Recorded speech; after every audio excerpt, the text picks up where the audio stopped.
The misunderstood saintly life of a villainous scion. I just want to do whatever I want for the second time in my life. Volume 3 by Gnome. Translated by Gadgetized Panda Translations. Audiobook by Masquerade at Masquerade Audiobooks. Prologue. After the Academy's Magic's Battle. Unbarred 25th year of the Imperial Calendar. Month Y.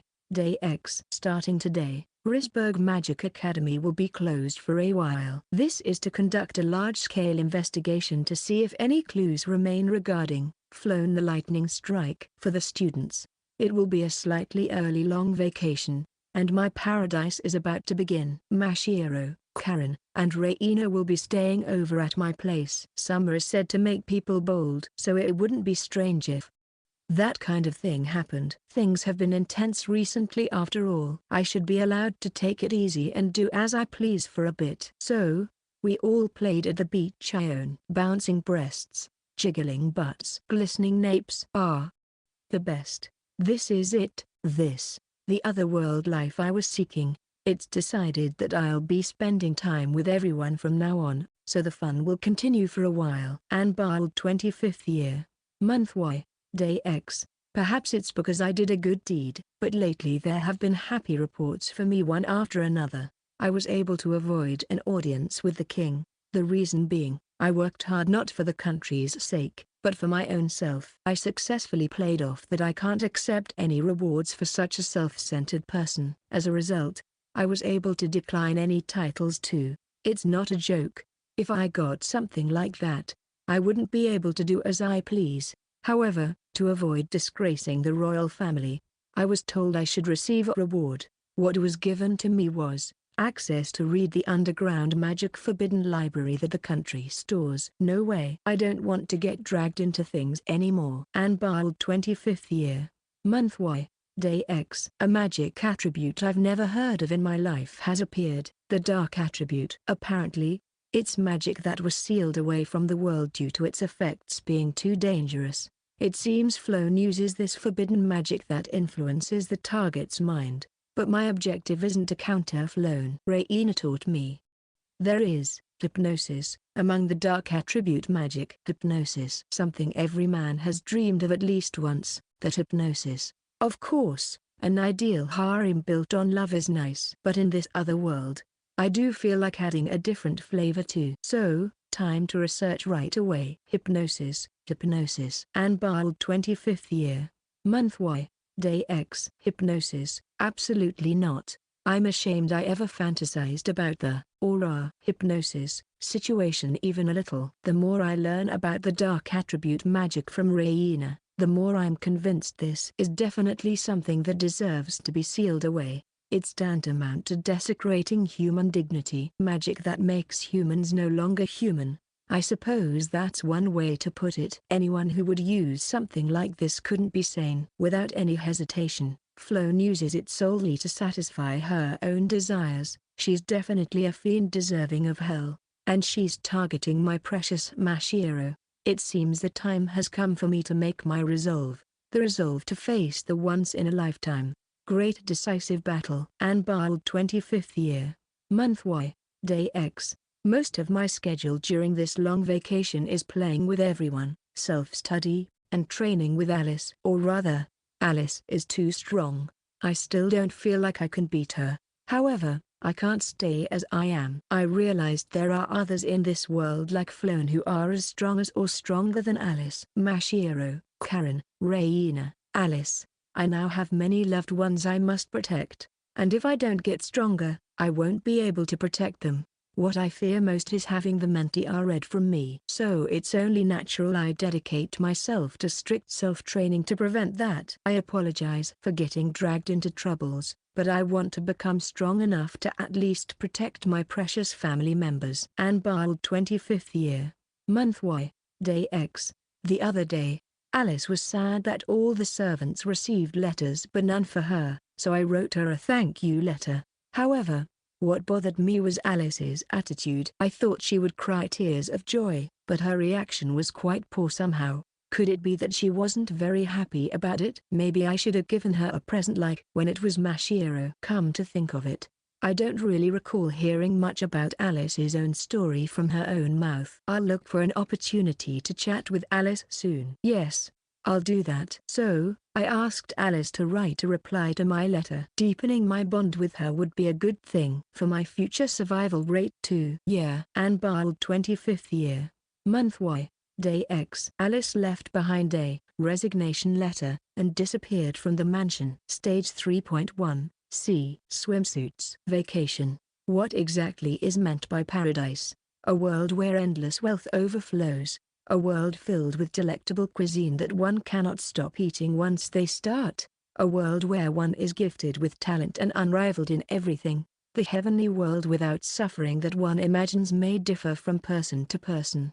And for me, the paradise is right before my eyes at this very moment. Or Uga-kun. Let's play over here. Mashiro, with a beaming smile, waves at me. She is wearing a bold black bikini. The meager swimsuit struggles to contain her bountiful melons. The ring I gave her as a present is half sunken into her cleavage, secured by a golden chain. The pero wrapped around her waist is made of a sheer, lace-like fabric, making her thighs, which should have been hidden, alluringly visible instead. And yet, it does not come across as vulgar, perhaps because Mashiro's sunny smile purifies any perceived lewdness. Or Uga. The water is so cold and feels amazing.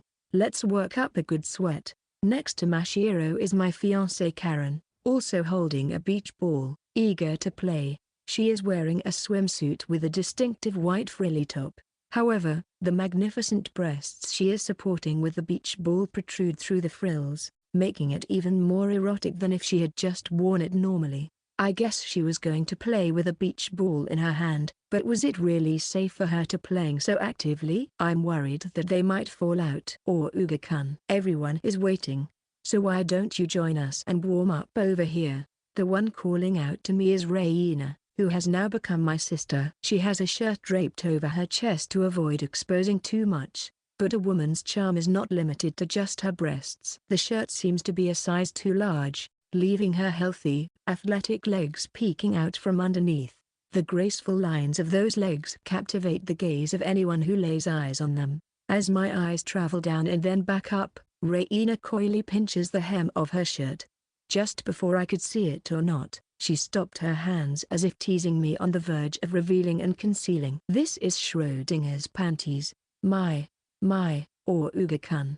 It's not nice to stare so intently. Of course, with the intensity of my gaze, she noticed, and Reina giggles mischievously at the success of her ploy. I raise my hands in surrender. There's no way I can turn the tables on her at this point. Lady Reina, perhaps it's time to stop your mischief. Alice, who has been observing the entire scene, subtly admonishes her. She is setting up a parasol and other amenities to make our time on the beach more comfortable, as reliable as ever. But, seeing her, I had a request I wanted to make. Alice, why aren't you wearing a swimsuit? Yes, Alice is still wearing her usual maid outfit. It's impressive that she's not even breaking a sweat in the heat, but there's so much I want to see. Alice also has a lovely figure that can compete with the others. I was looking forward to enjoying the sight of the three in their swimsuits, but I was equally excited to see Alice in one as well. I suppose it's understandable that I was a little disappointed. I am Uga-sama's maid. I cannot abandon my duties just for now.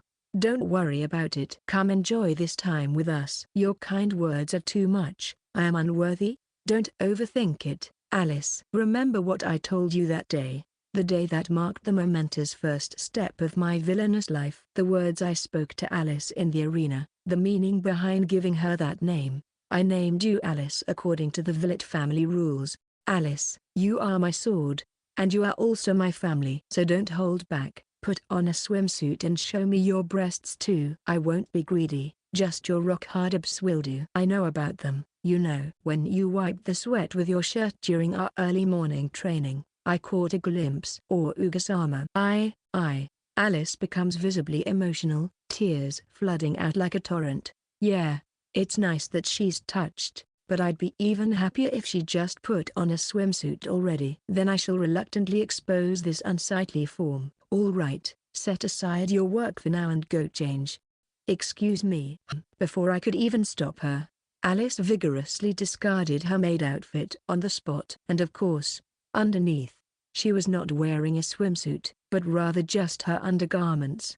Her chest is wrapped in multiple layers of bandages. And below, she wears only adult panties, tied at the hips with strings. I saw something amazing that froze my thoughts more than I had imagined. Alice-san, your attire is indeed too stimulating. Mashiro and the others interjected in surprise at the outrageous behavior. In a panic, Mashiro rushed over to Alice and wrapped a barrow around her waist. She must have tried to conceal it a bit, but the fact that it was visible through the barrow made it even more lascivious. The person in question seemed completely unconcerned, which was amusing. I watched the scene with a feeling of tranquility. Mashiro, Karen, Reina, Alice surrounded by such high-level beauties, a situation that would have been unimaginable in my previous life. This is the paradise I imagined and longed for. I couldn't hide my smile as the best moment began. It was worth enduring that intense workload. Why are we,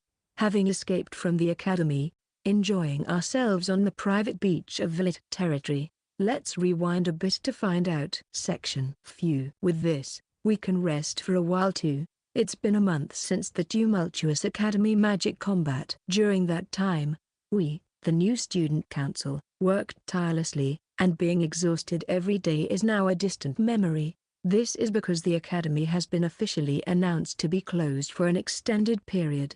The mass murder incident targeting the students of the Magic Academy, orchestrated by Flown the Lightning Strike, as well as the various tragedies that occurred in the past on the island. Since the crimes don't stop there, it's likely that its heinousness is beyond the comprehension of ordinary people. Flown the Lightning Strike was the one who presided over the academy as the headmaster of the Richburg Magic Academy. Naturally, there is a thorough investigation by the country. It's unlikely that she left any traces, but there's no choice but to overlook it, to search the entire academy. This is the first reason for the long-term closure of the academy. The other reason is for the mental care of the enrolled students. In response to this incident, many applications for temporary leave of absence were submitted. If you are a parent with a decent mind, it's only natural to avoid entrusting your beloved son or daughter to a place where such a mass murderer served as headmaster. Especially since all the students are born nobles, the influence of the Richburg Magic Academy is significant.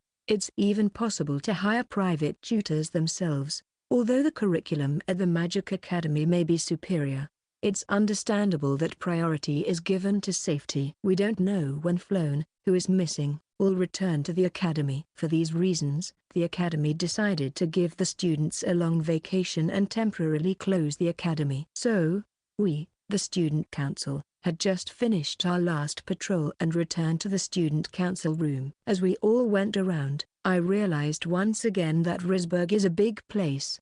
We started in the morning and it took us until noon. Ha ha ha, said Karen with a wry smile. Indeed, if we had divided the work, we would have finished a little earlier. However, I insisted on everyone moving together. The reason is simple. Flown the Lightning Strike sees me as an enemy. According to Reina's story, it seems that she regards me as a threat.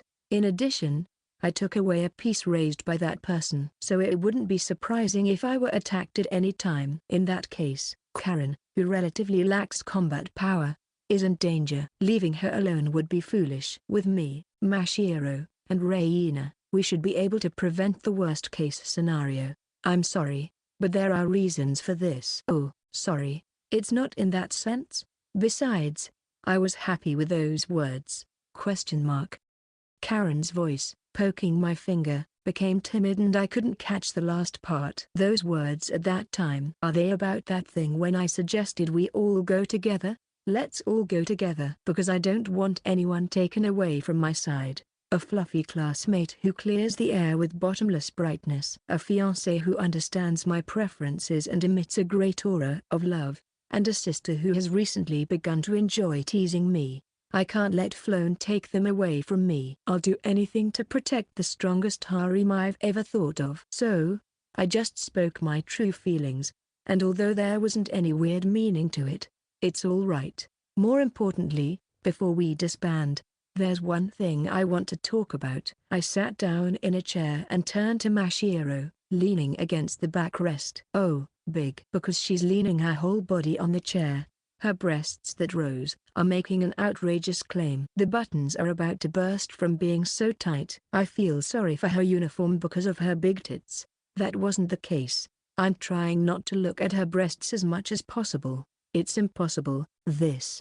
No matter what it comes into view. It is said that children who eat a lot and sleep well grow up well. But could it be that they haven't grown up even more than when they entered school? Oh well. I might as well talk to the breasts. Mashiro, did your parents approve of that matter? Yeah. They said they're okay with it. I see. That's good then. The breasts are talking. Just Mashiro's words make her chest move up and down. What? Ventriloquism? No. Is it breast ventriloquism? Yufufu. It seems like Mashiro-san is quite tired, Reina says as she places a teacup in front of her. She must have brewed it while we were talking. The familiar good aroma lingers. This is for Karen's. And here, or Uga-kun. Have some too. Thank you. I politely take a seat in the familiar student council president's chair and take a sip. Ah. Reina's tea is as delicious as always. I sense something off about the taste. It's more bitter. The astringency is stronger than usual. Phew. It's delicious. Yes. Very much so. Thank you, Reina-san. Oh no, I felt like taking a breather myself. The two of us drinking the same thing don't seem to have a different reaction. Mashiro is fluffy, and Karen isn't putting on an expression either. Which means, oh? Is something the matter, or Uga-kun? The culprit was Reina, whose eyes weren't smiling at all. She must have noticed that I was staring at Mashiro's breasts. No doubt about it. She seems to be angry about that. No, it's nothing. I gulp down Reina's tea in one go and ask for a refill. Can I have another cup? Understood. I'll brew it with extra care this time. It seems my intention to make amends has gotten through, judging from her words.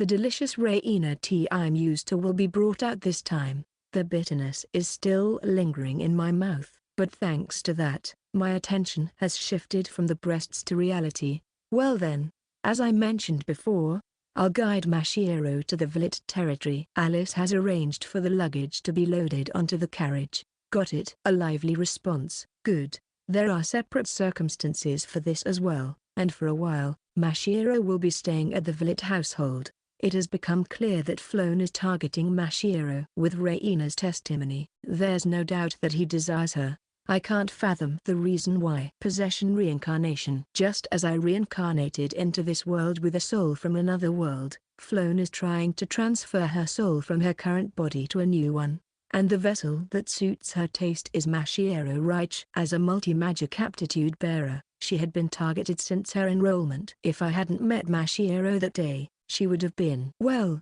let's leave the gloomy talk here for now. The delicious tea will get cold, and the issue with Floan is something we'll have to discuss thoroughly eventually. In any case, I can't just let Mashiro, who is in such a dangerous situation, return to her hometown. Then where will she go? The safest place in this world is undoubtedly the Villet territory, and the one being protected is not just Mashiro. So everyone is gathering at Toruga's house? Huh. It's going to be like a sleepover, so I'm really looking forward to it. Karen will also be staying at the Villet territory. I directly requested this the other day when I visited the Leznka household to thank them for protecting Mashiro. Please let me also protect Karen's precious life, I said, and they gave me permission. Karen's father may have changed since the incident with the Crown Prince. In any case, Karen will also be staying at my house. And now all the student council members will be living together at the Villet household for a while. Of course, I also wanted to have Karen by my side and gain a sense of security, but my true intention is something else. Kyukaku. Rather, it's like a real sleepover. Don't be too uptight about it, just enjoy it as much as you can. Yes. The pajama party the other day was fun too. I want to chat and eat sweets with everyone again. That sounds great. I'm looking forward to it as well. The conversation is progressing in a pleasant atmosphere, discussing how to spend the vacation. Seeing the three of them lively and cheerful, I inwardly smirk. confident that things are going according to plan. In this world, the concept of 4 seasons doesn't exist, but the heat has been increasing lately, and we're entering what would be summer in my previous world. Summer tends to make people's spirits more open and their actions bolder. In other words, it wouldn't be strange for the atmosphere to shift from this warm and friendly mood to a more suggestive one. When I started to become a villain, I didn't intend to pursue individual girls yet, until I had built up my harem to the point where it was solid. If I were to seek the ultimate, I would want all the cute girls in the world to be mine. I've been acting with this villainous mindset, however. At this point, with Reina being part of my inner circle, it's safe to say that I've already deviated from that route. I've constantly kept the overwhelmingly talented Mashiero by my side, engaged to the daughter of one of the 4 great ducal houses, and have a world-renowned mage known as the Child of God as my adopted sister. There won't be many who would want to join my harem as a new member at this point. If there are any, they would either be as resolute as Reina or harbor fanatical devotion towards me like Alice. In either case, they wouldn't be easily found. The Rishberg Magic Academy, where we first met, has also gone into an extended hiatus, leaving few options. Therefore, perhaps it's time to take the next step in my relationships. Yes, my goal for this summer is to become a full-fledged adult. I'm back, or Ugasama. Good work. Is everything ready? We have 10 knights from the Villet household and 3 horse-drawn carriages prepared. Alice, who had quietly returned behind me, whispered in my ear, causing me to suppress a flinch that would have made an embarrassing sound. I'm impressed I didn't let out a weird noise. Then, let's move once the girls' conversation is wrapped up. Understood. The ladies seem to be having a wonderful time, or Ugasama. It's a joyous sight, isn't it? This is exactly the scene I've been dreaming of. My favorite girls are giggling and smiling. It's no different from what I've envisioned since reincarnating into this world. That is, yes, the future that awaits Ugasama lies at the end of this scene. The end of the scene. In other words, she's referring to me becoming the husband of the 3 and building a happy family. Kukaku. Alice, you've really started to understand, haven't you? Not yet. I aspire to fully comprehend Ugasama's brilliant thoughts, for that is what it means to be your dedicated maid. Is that so? Then, Alice, let me correct something you said earlier. Thank you. Please, feel free to educate me. You said the end of the scene, but you didn't include yourself in that future. I want to keep seeing your smile by my side as well. After all, Alice not smiling would be tantamount to my demise. If the fanatical Alice isn't smiling by my side, it means that in that future, she would harbor distrust towards me. If my villainy is exposed to her, my end is easily imagined. Even now, my win rate in our combat training doesn't exceed 10%. I only achieved that after mastering limit transcendence, so if Alice were to seriously try to defeat me, I would undoubtedly lose. Thinking about that, I realize I still need to become much stronger. I need to acquire even more new techniques, and suddenly, I notice something. Has Alice ever taken this long to respond to my words before? Wait, could it be that she's caught on to my intention earlier? Curious, I look up at her standing behind me. Thank you, Ugasama. To receive such words from you, I am truly blessed. Alice isn't shedding tears as usual, nor is she expressing any aversion. She has an indescribable, ambiguous smile on her face. It's rare to see her with such an expression. At least, I can't recall ever seeing it since I hired her. Is this safe, or is it dangerous? Wanting some clue to judge the situation, I continue to observe Alice's expression, but I fail to notice the presence of my jealous classmate approaching from behind. Or Uga-kun, are you so captivated by Alice-san that you're ignoring us? My apologies, Mashiero. So, can you please let go of me? My neck is starting to bend in a direction it shouldn't. Mashiero grabs my cheeks and tries to turn my head towards her. That's odd. Mashiero, with her exceptional magical talent, should be quite weak, yet my neck, trained as it is, can't resist her. Well then, can you tell us what request we asked you earlier? Haha, is that all? I got it right away.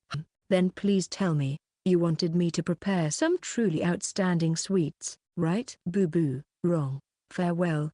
my utopia. Do your best in the next life. Bearing the world's most cheerful death sentence, I force a smile and await my demise. Like this, or Uga-kun. She makes a sudden move. The world went dark for an instant. However, I did not lose consciousness and black out. This is the most wonderfully fluffy marshmallow-like sensation, with the sweet fragrance unique to a woman. Based on this, I've deduced the answer. I'm now in my ideal utopia. I'll never let go of this again. It's no good, you know? Just because Alice-san is pretty, you can't ignore us. That's right, or Uga. You have to make sure to cherish everyone. If you abandon us, we'll hold a grudge for generations to come, you know?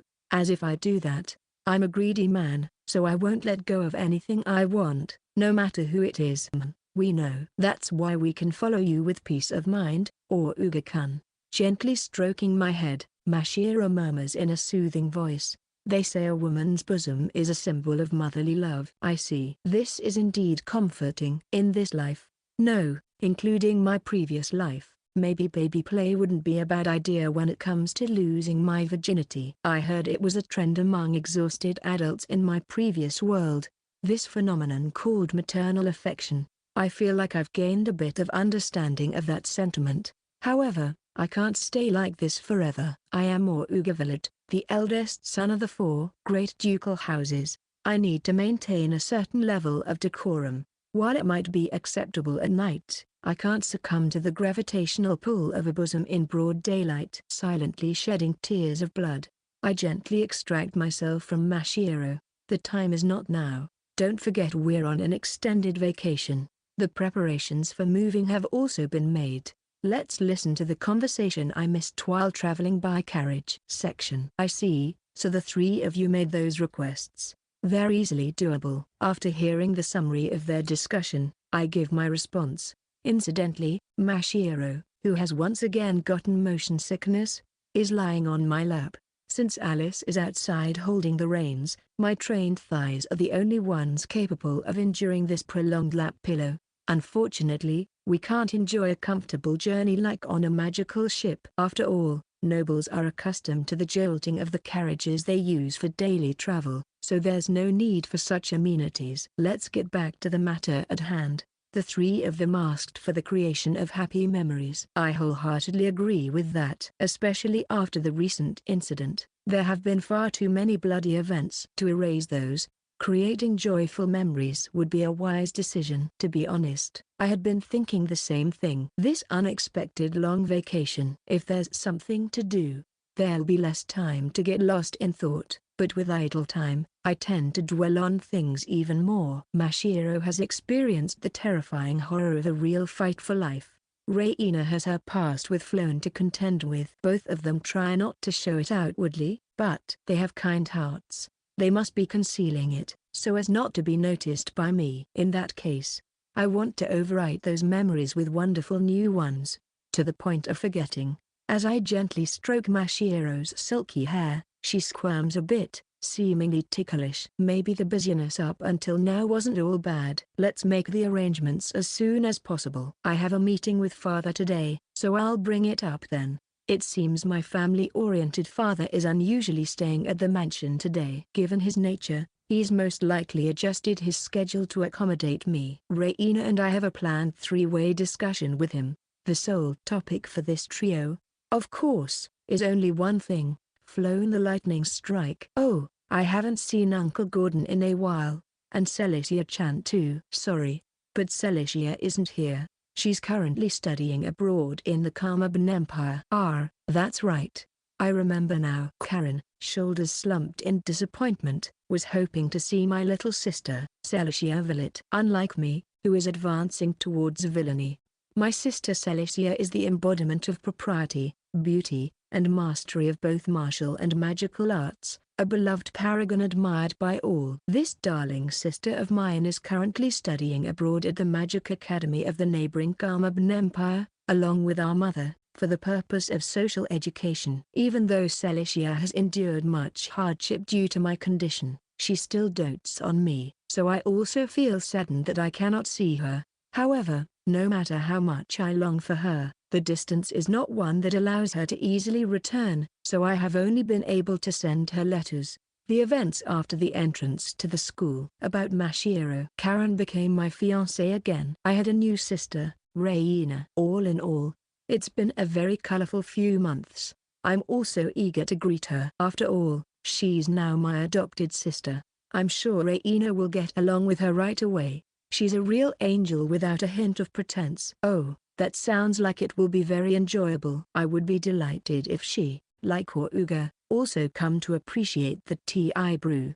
Of course, Celestia and I have very similar tastes. She has truly always been by my side, such a darling little sister. She insists on eating the same things I do and learning the same things I learn. So if asked who I've spent the most time within my family, there's no doubt it would be Celestia. On stormy nights, she would even crawl into my bed, saying she was scared. But I mustn't go on too long boasting about my dear sister. That's right, we still have quite a ways to go to reach the Village estate. Would you be willing to tell me more about Celestia? I'm quite curious about her as well. I haven't had much chance to talk with her at parties, so I'd love to learn more. I'd also like to be accepted into the family as soon as possible. All right then. Let me tell you about some of Celestia's adorable quirks. There's no need for me to hold back when asked. I begin recounting the choicest anecdotes about my darling little sister. And so, for a time, we kept the conversation going by sharing stories about Celestia. Section. Mashiro. Wake up, we've arrived. I poke Mashiro's cheek, which was sleeping comfortably, with my finger. Her cheeks are pleasantly plump and squishy. MMH. 5 more minutes. That's something you'd say in the morning, not at night. It's already dark outside. Eh? Am I late? Ow! Mashiro bolts upright in a panic, smacking his head on the ceiling. The dull thud is followed by a brief moment of silence, then erupts into laughter. Hee, Mashiro. No need to be in such a rush, there's no class today. You must have been sleeping like the dead to have forgotten this morning's events. Eh? Why are the two of you in the same carriage? Or Uga? What's going on? It's like this, my sleeping beauty. I tug Mashiro by the hand, leading her out of the carriage. Eh? The manner. I see now. As we disembark, Mashiro seems to recall what's happening. It's been a while since I've come here to Oruga's home. Gazing contemplatively at the sprawling white manor before us is Karen. This stately building, built in the traditional style since the founding of the country, is the ancestral home of the Village family, my family, who wield great influence in the political world as the king's right hand. It's even more impressive than I imagined. Well, no use just standing here, let's go inside. Why yeah, you're right. As I say this, Alice promptly comes and opens the door. The sight that greets us on the other side causes Mashiro to freeze up again. The grand chandelier hanging from the ceiling, the portraits of past Village family heads lining the walls, the sweeping dual staircases in the center, the red carpet leading from the entrance to the stairs, and lined up to either side, the maids and butlers. Welcome back, young Master Oruga, and Lady Reina. We've been expecting you. Their greetings, delivered in perfect unison with a formal bow, never fail to impress, for they take great pride in serving the Village household. Thank you for the welcome. It's been a while. Even someone new like myself has been greeted so warmly. I'm deeply grateful. Haha, Mashiro. You can't just stand there gaping forever, you know. But, this is just so shocking. I'm just a commoner. After all, you'll get used to it eventually. Seeing you bewildered like this every time is rather entertaining, though. HMPH. Mashiro starts lightly punching my chest. A commoner striking a noble, a commoner not using honorifics. If this were any other household, it might have caused a stir, but my family's servants show no sign of being bothered. It's not that they look down on me for lacking magical aptitude. They understand the Village way very well. They value excellence, regardless of status. The maids and butlers are often recruited from the younger sons of nobles or women who have missed their marriageable age, to give them some social connection. But the Village household actually employs many commoners as well. Of course, there are also those born to nobility, but there are no petty factional disputes here. My father has no use for those who would be consumed by such trivial squabbles. Well, we can't just linger here forever. As I clap my hands, all the staff look up and turn their attention to me. Follow Alice's instructions and take the luggage to everyone's rooms. Then a few of you, guide our guests on a tour of the manor. Understood, my lord. The staff spring into action as I give my instructions. Two maids approach us, standing by. Reina and I will go greet my father. Karen and Mashiro, please go with them and enjoy the manor tour for a while. But I'm worried I won't be able to handle the proper manners and etiquette. Don't be so tense. It'll be fine, and Karen will be with you, so you have nothing to worry about. That's right, Mashiro. In fact, I may be the more nervous one. That's true as well. To someone unfamiliar with the circumstances, Karen's unilateral breaking of our engagement, only to enter a new one, would seem unprecedented. However, the long-serving staff know Karen's character well and likely have some understanding of the Levsenko household's situation.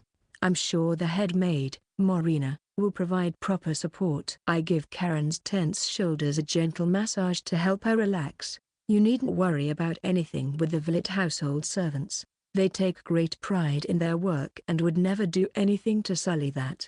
I glance at the waiting maids, and they give a polite bow in response. Mashiro and Karen also seem to let out a relieved sigh. Their tension eased somewhat. For today, all that's left is dinner and bathing, so after the tour, feel free to rest in your rooms. Okay, got it. Uga and Lady Reina, don't worry too much about us. Go on and have your talk. Thank you. Then we'll see you later. Parting ways with them, Reina and I head to my father's study. This visit is not just a family greeting, but also to discuss the matter of the flown the lightning strike with my father. That's why I had Mashiro and Karen step out. Reina, are you truly alright? If you'd rather not be reminded of it, you can sit this out. She has been subject to ongoing questioning regarding that incident, but that means dredging up her traumatic memories of Flown. She's quite adept at wearing a mask, so I'm worried she may be pushing herself too hard. Thank you, Uga, but I'm fine. I want to be of use, even if just a little, to prevent more victims like myself. Her resolve seems quite firm. Her eyes hold a determination I didn't see before, a strong sense of her own will. Pressing her further would be unwise. And, if anything happens, you'll be by my side to protect me, won't you?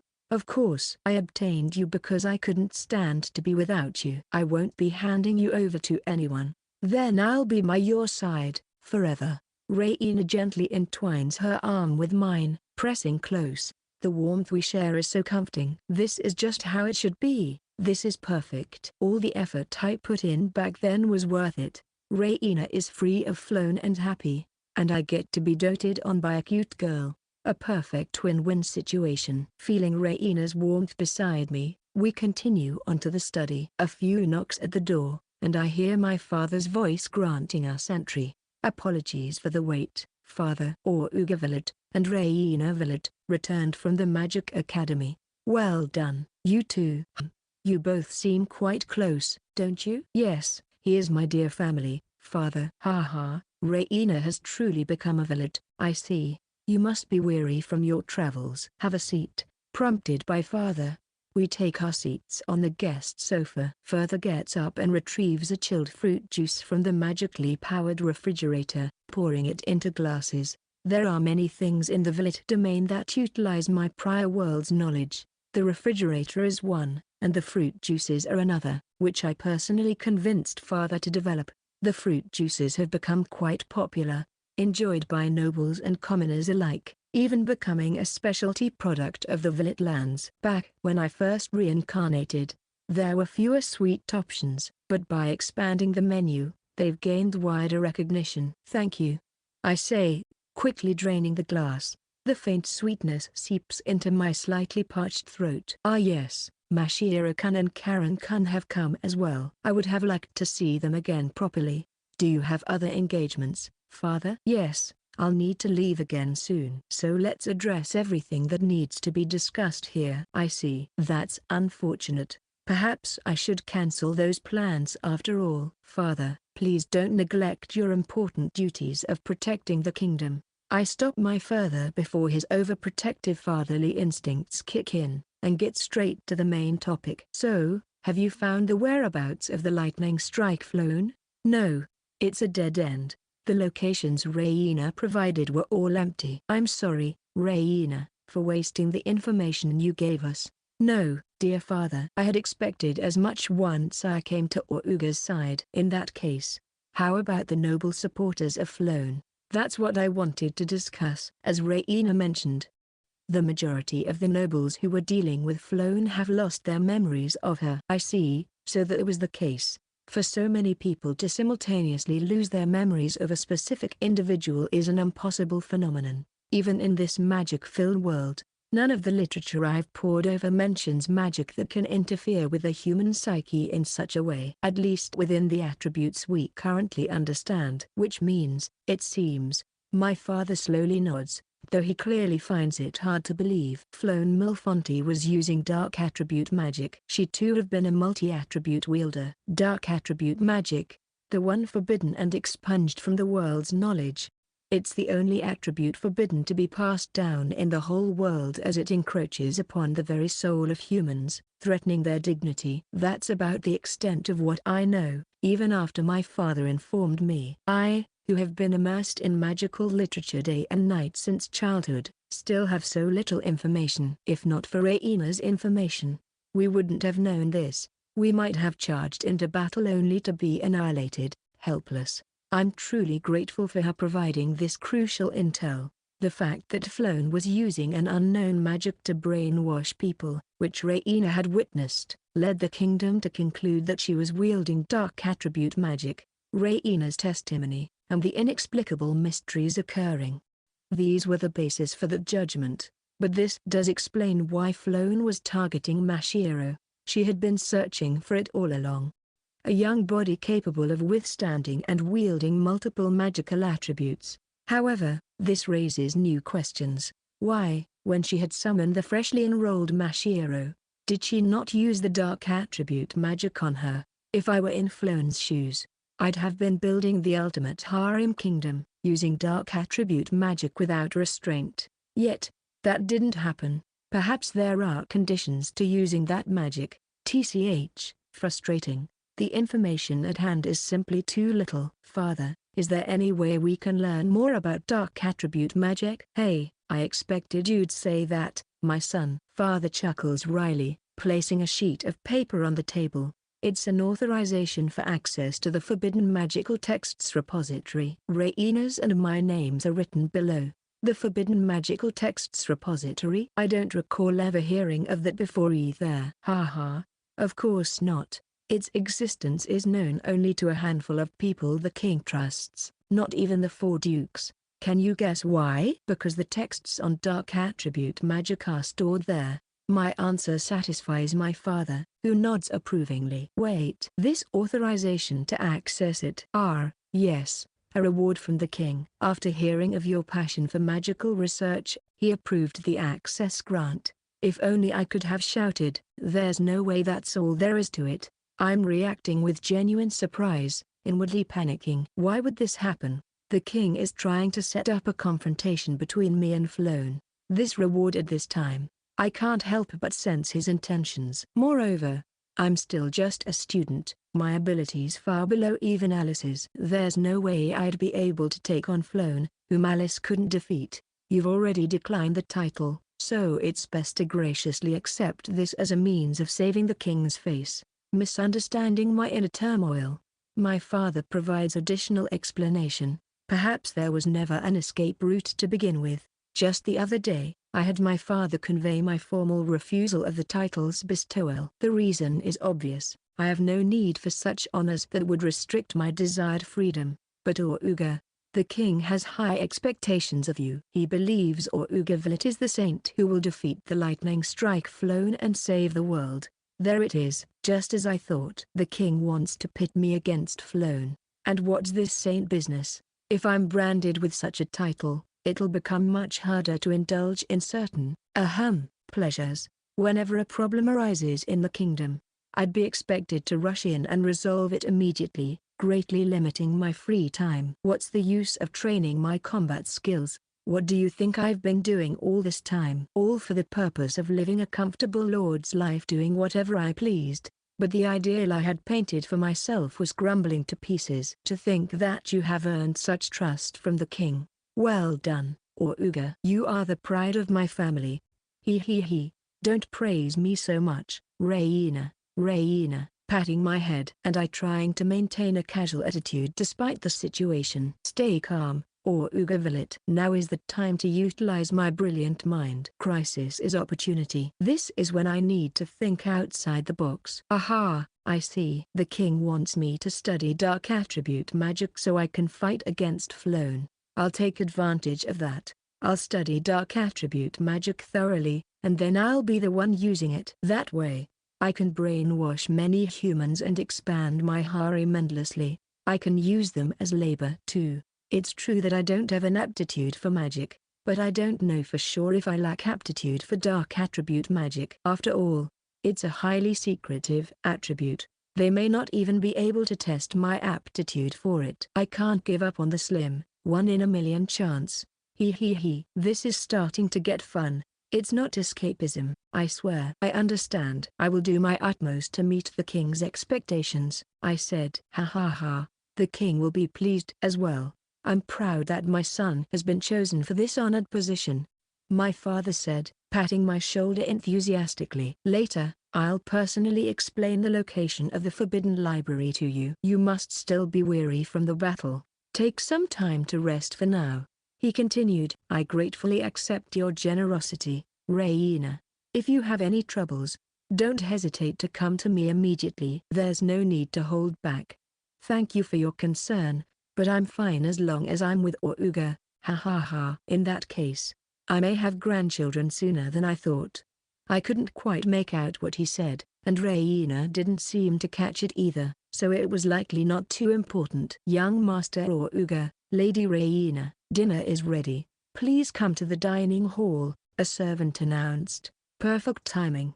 Now, you two, eat your fill. I must be on my way, my father said, standing up and donning his coat. It seemed that the discussion was over. As we were about to leave, my father called out to me. Oruga, I'll be visiting more nobles who Reina said can provide information. This will be the last time. Once the investigation is complete, we'll start planning countermeasures against Flown. The Villet family will be behind you all the way. Oruga. The expression on his face was not that of the current head of the Villet family, Gordon Villet, but rather that of Oruga Villet's father. And for some reason, that fact made me slightly happy. From then on, we had been playing and letting off steam from the busy work of the past few days. As students, our primary duty is studying, but occasionally we need to take a break to avoid mental exhaustion. Especially since the king is forcibly involving me, I'm likely to encounter more bloody situations in the future. Cramming in my free time as well would only wear me down even further. With that in mind, we came here today to a private beach, fulfilling the girl's request. Is something wrong with my body, Karen? No. It's just that Oruga's body is amazing. That's because I've trained it to perfection. Come to think of it, this was probably the first time Karen had seen my physique up close. Say, can I touch it? Feel free to enjoy yourself without holding back. Karen's face flushed as red as her hair as she first grasped my arm. Oh, it's so thick. Wow, it's so hard. My hands can't even wrap around it. Somehow, her expressions and words were making me feel a bit improper. The way her wet hair clung to her cheeks was peculiarly alluring. Of course, I would never dare indulge my desires here, as that would only invite disgust. Your chest is thick too. So sturdy, she murmured, gently pressing her face against my chest. The coolness from the water made me especially aware of the warmth of Karen's body against mine. Without the barrier of clothing, a slight sense of embarrassment welled up within me. But it wasn't an unpleasant feeling. As we sat in silence, the tranquility was suddenly shattered by the noisy voices of Mashiro and the others from behind us. Wow, Alice-san is hard as a rock too. As expected, when I press, my fingers just bounce back. Fufu. As the blade of Oruga's armor, I cannot afford to be dull. Looking over, I saw Mashiro and Reina poking and prodding at Alice's chiseled abs. Seeing that physique, the average man would likely feel a loss of confidence. It was clear at a glance how rigorously she had trained her body. Hard, hard, hard, Reina continued, prodding Alice's stomach. After a few jabs, she changed direction and turned to the gluttonous girl next to her. Poyon. Reina-san, I'll get angry, you know? Ahaha, sorry. Mashiro, now a crimson ogre, began chasing the fleeing Reina. Sadly, Mashiro's athletic abilities would never allow her to catch Reina, whose physical enhancements made such a feat impossible. Well, it made for good exercise, I suppose. As I watched, Karen started admiring Alice's abs as well. How may I assist you? I was wondering if Oga's abs are harder, but I can't really tell. Shrugging her shoulders, Karen seemed perplexed. I see. Indeed, I had no memory of ever testing that. Alice meticulously checks every inch of my body during her training sessions, but I rarely have the chance to touch hers. I found myself growing a bit curious as well. Alice, may I touch as well? Or Ugasama as well? Well, it's nothing special, but if you wish, please do. Alice seemed unusually flustered, but quickly composed herself and offered her abdomen. With permission granted, I gently placed my hand on her stomach. Incredible. The hardness was remarkable. There was not a single yielding spot to pinch. It was like pressing against a mighty castle wall, sturdy and unyielding. I try to press my abdominal muscles with my other hand, but I can't feel such firmness. I still had much more training to do. I would need to push my body even further to reach her level. In other words, I still had ample room for growth, not just in magic, but in physical strength as well. Just learning that was worth the experience of touching Alice's abs. No, I should correct that. The true treasure was being able to witness the flush that spread across her cheeks. That was the greatest reward. Or Ugasama, shall we stop here? Yes, thank you. You've helped me understand a lot. If I could be of assistance, I'm glad. Then, I shall go for a swim a bit. Alice-san? You were. Alice dashed across the sandy beach, launching herself into an impressive dive that sent up a huge splash as she began swimming away. Her speed and power were astonishing, and she rapidly disappeared from sight, her cries fading in the distance. Is she going to be all right? With Alice, there's no need to worry.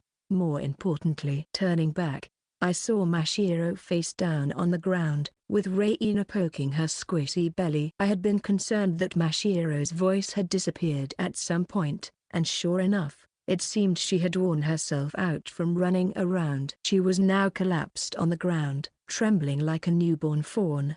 Let's get her into the shade, for now. Ahaha. Yeah. We approached with wry smiles to attend to Mashiro. Mashiro, rest in the shade for a bit. Or Uga-kun, thank you. Don't mention it. I'll carry you. I swept her up in a princess carry and brought her under the parasol's shade. See? You're so light. Don't worry about it too much. But, I did gain a little weight recently. That's just part of growing up. Your body's getting bigger, so the weight increase is natural. It was likely that the growth was focused more on her bountiful bust than her height.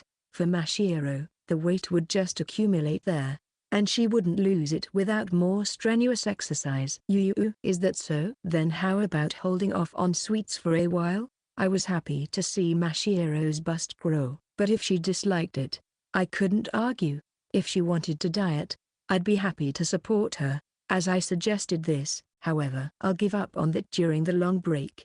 In the end, she had accepted her plump physique. I remembered how out of breath she had been when accompanying Alice and I for our early morning workouts.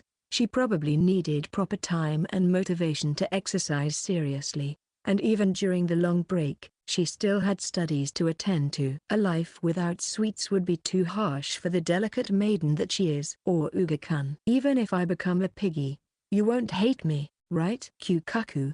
Don't worry. I'll give you a good squeeze when the time comes. What do you mean by that?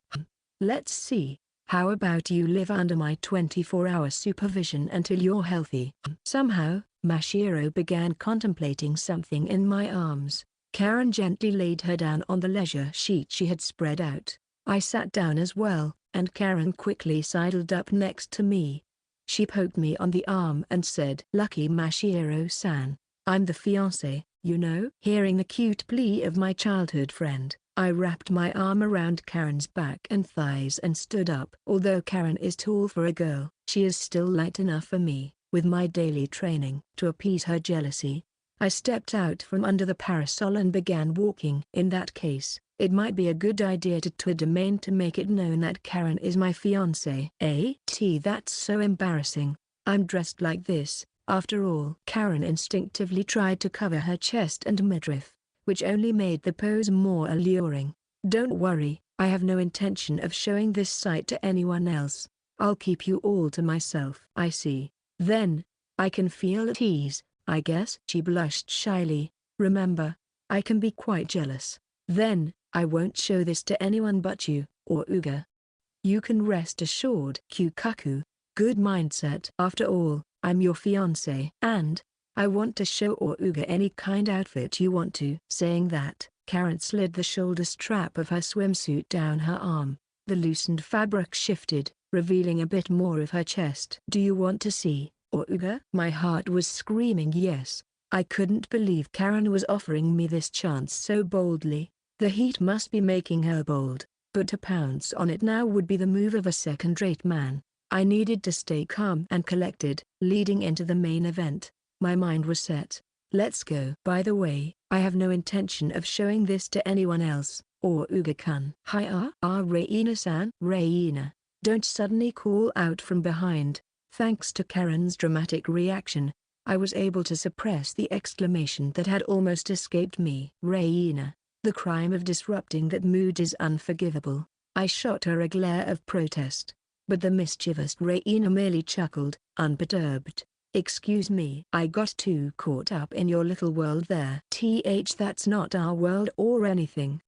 "Ahaha." Flustered, Karen hurriedly returned the strap to its original position, signaling the end of that particular conversation. Goodbye, my paradise." As I inwardly lamented the missed opportunity, Reina poked my back, just as Karen had done earlier. "By the way, Uga-kun." "What is it?" "There are some people over there trying to break Uga-kun's exclusivity." "What?" This was Villet's private beach. There were signs posted warning commoners not to enter the designated area. Yet, as Reina pointed out, "See, I knew coming here was the right choice. It's totally empty." "Awesome. Yeah, those stuffy nobles are nowhere to be found." Two thuggish-looking individuals stood in the distance. A large, bald brute and a slender, tattooed man. They fit the part a little too perfectly. And as if sensing our gaze, they too noticed us. "Look at that. 3 beauties right here." "Hold on.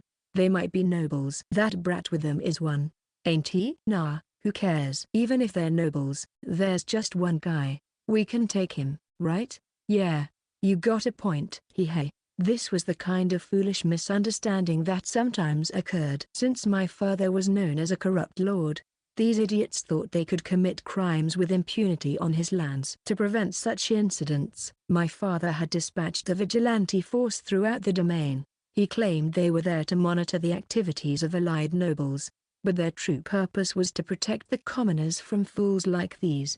However, this private beach was an area that normally saw little use, so the vigilantes' reach had likely not extended here. "Then, I'll fulfill that role in their stead." I was glad Alice was off on her long swim. If she were here, those men would have fared much worse. Or perhaps not. I couldn't be certain. They had invaded my paradise and disrupted my pleasant time. And on top of that, they had sent lecherous looks towards my woman. Their disgustant fantasies alone were enough to condemn them. To prevent such incidents from occurring in the future, sacrifices may be necessary. "Uga, are you okay?"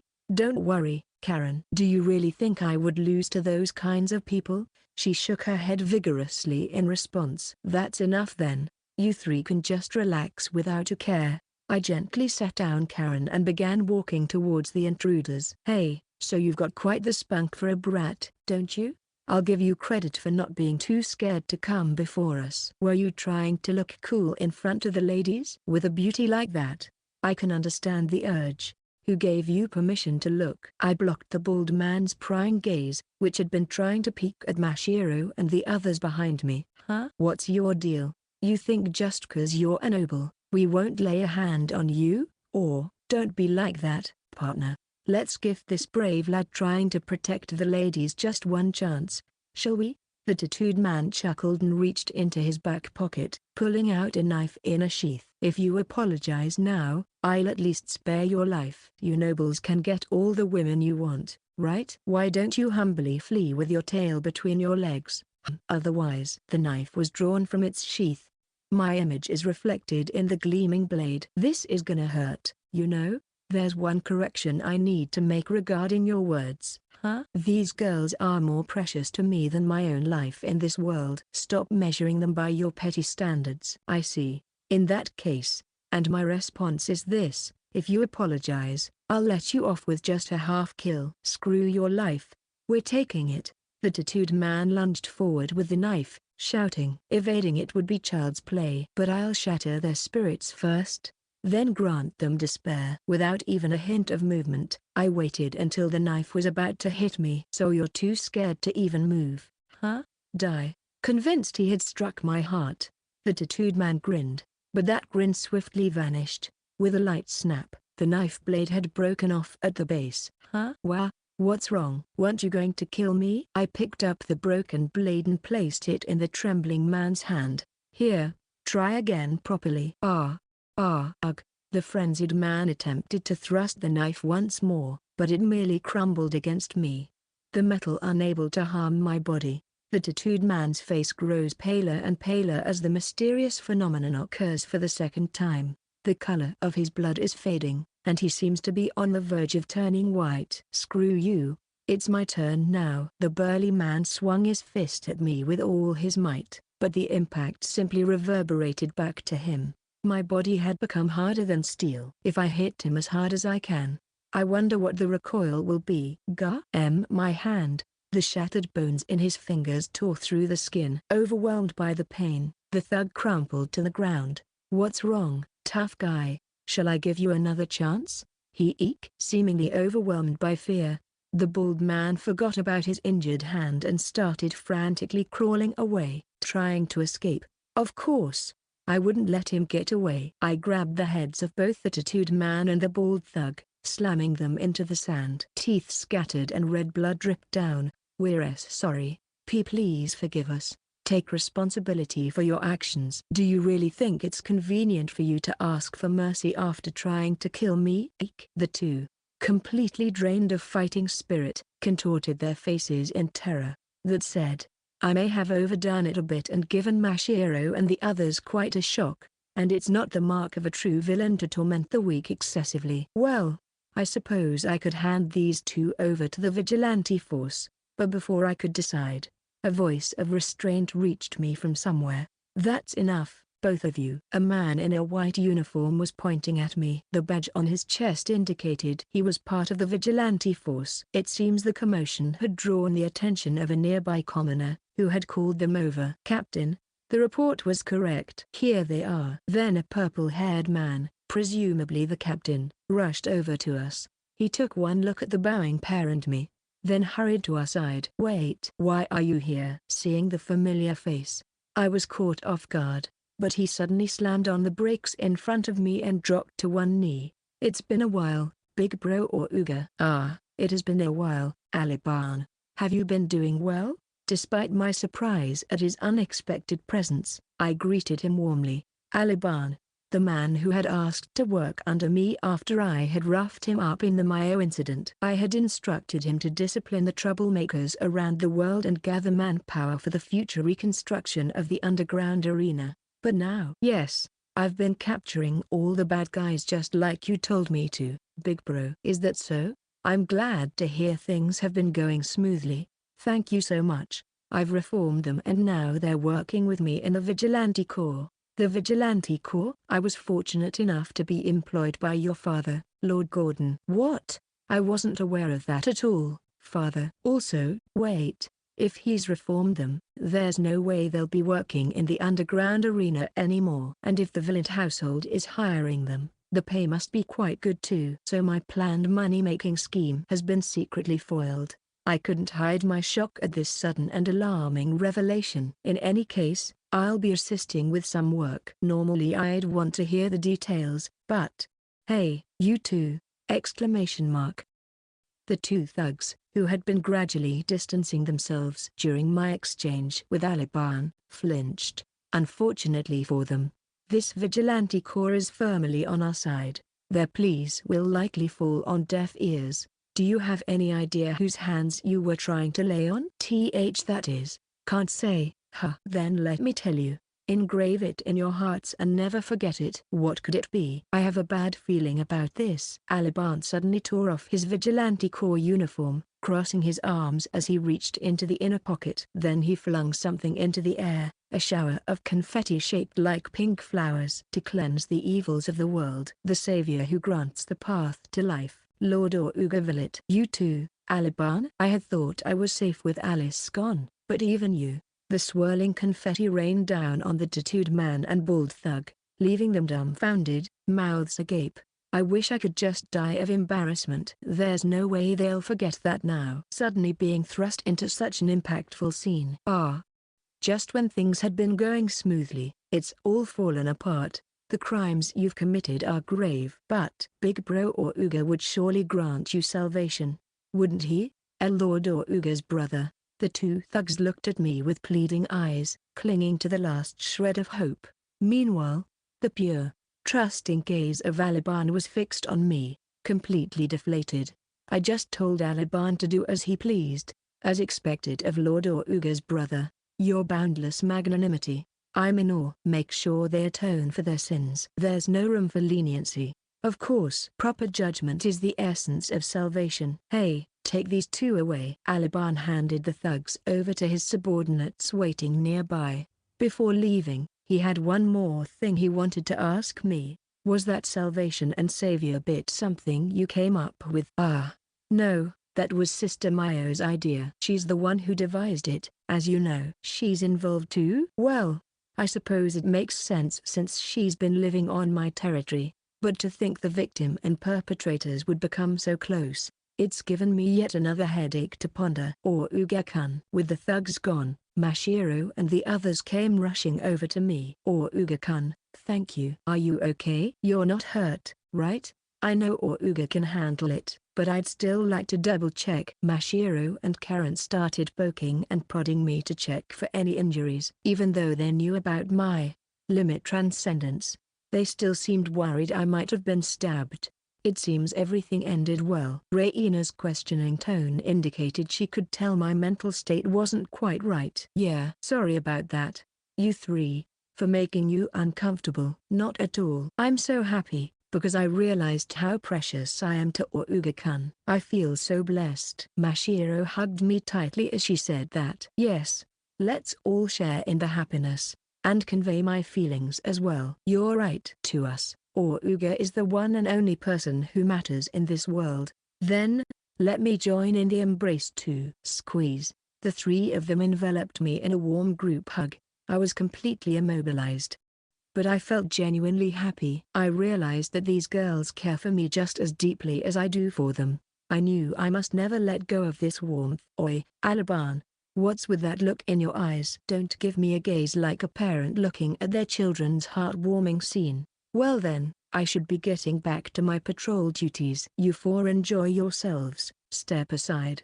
Aliban, trying to flee before I could interrogate him, rushed out in front of us, his expression changing. In the direction his gaze was fixed, something was approaching, creating large splashes from the dorsal fin breaking the surface. It seemed to be a rather large fish. A new species, perhaps?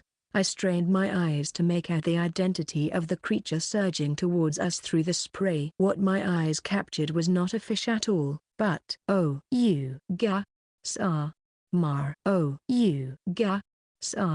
Mar, Alice, swimming while carrying a gigantic fish on her back. She had returned, utilizing her unique breathing technique. Relieved to see a familiar face, we let our guard down. In no time, she had reached the shore, her eyes darting around. Phew. Lord Oruga, I sensed danger and hurried back as quickly as I could.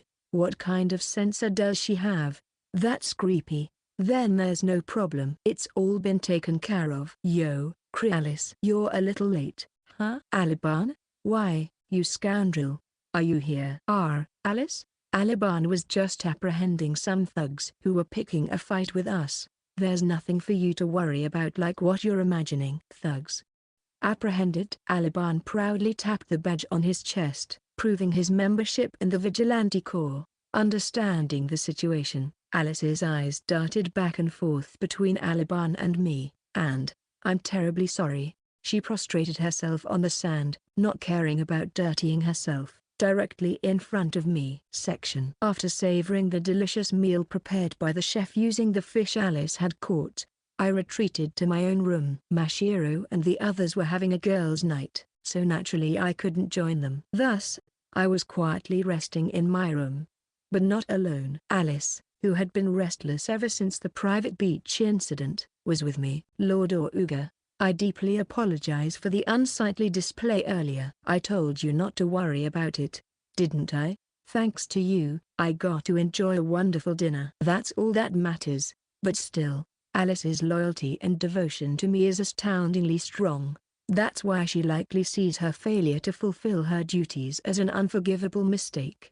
Come to think of it, Alice's behavior today was rather odd. Before entering the academy, we used to spend a lot of time together in this mansion, but lately, with her expanding human relationships, I haven't been able to spend much quality time with her. I missed the clumsy Alice of those days, struggling to master her maid duties. Compared to then, her manners are now so refined. She's put in so much effort to be a better maid for me, so I have no complaints other than her being overly sensitive to evil. However, stubborn Alice won't be satisfied unless she's punished for her perceived failure.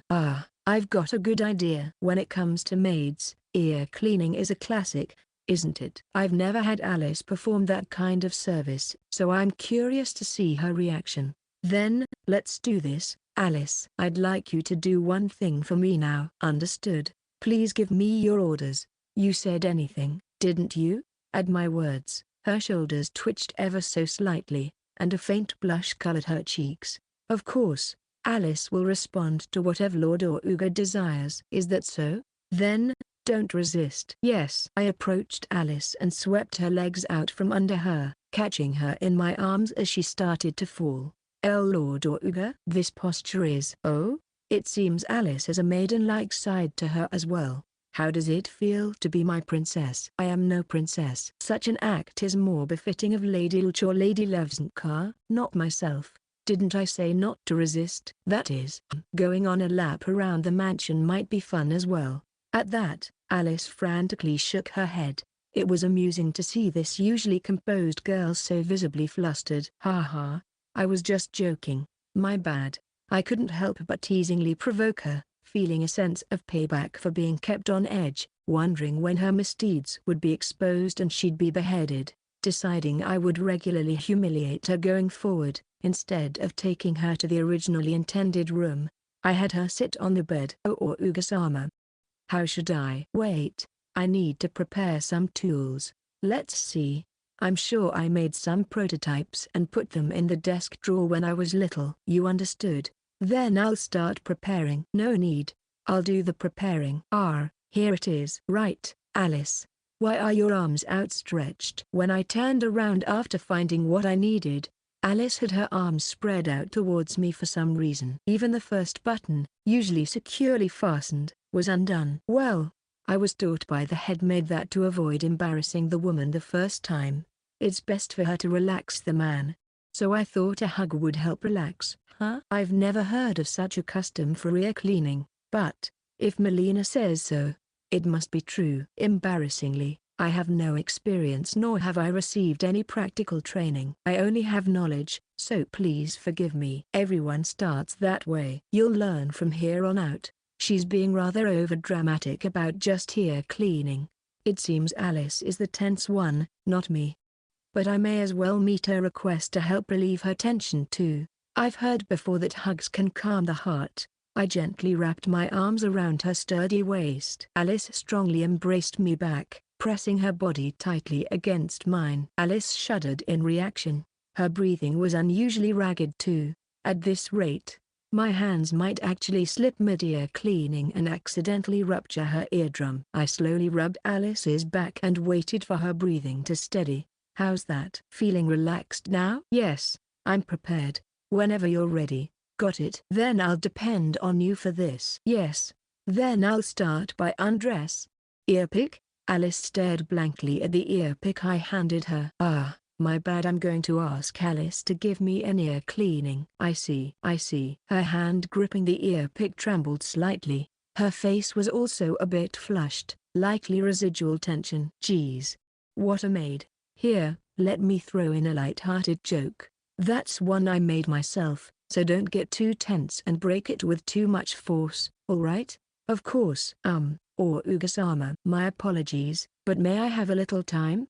"Sure, but thank you." "I'll be right back then." Alice left the room with steps that the sound effect Kokin would suit well. My Louis-E'd mind. The next moment, I thought I heard a yell, but it gradually faded into the distance. What in the world was that about? Dumbfounded by the maid's disarray, I waited 3 minutes. The door opened with a click. "My apologies for the wait.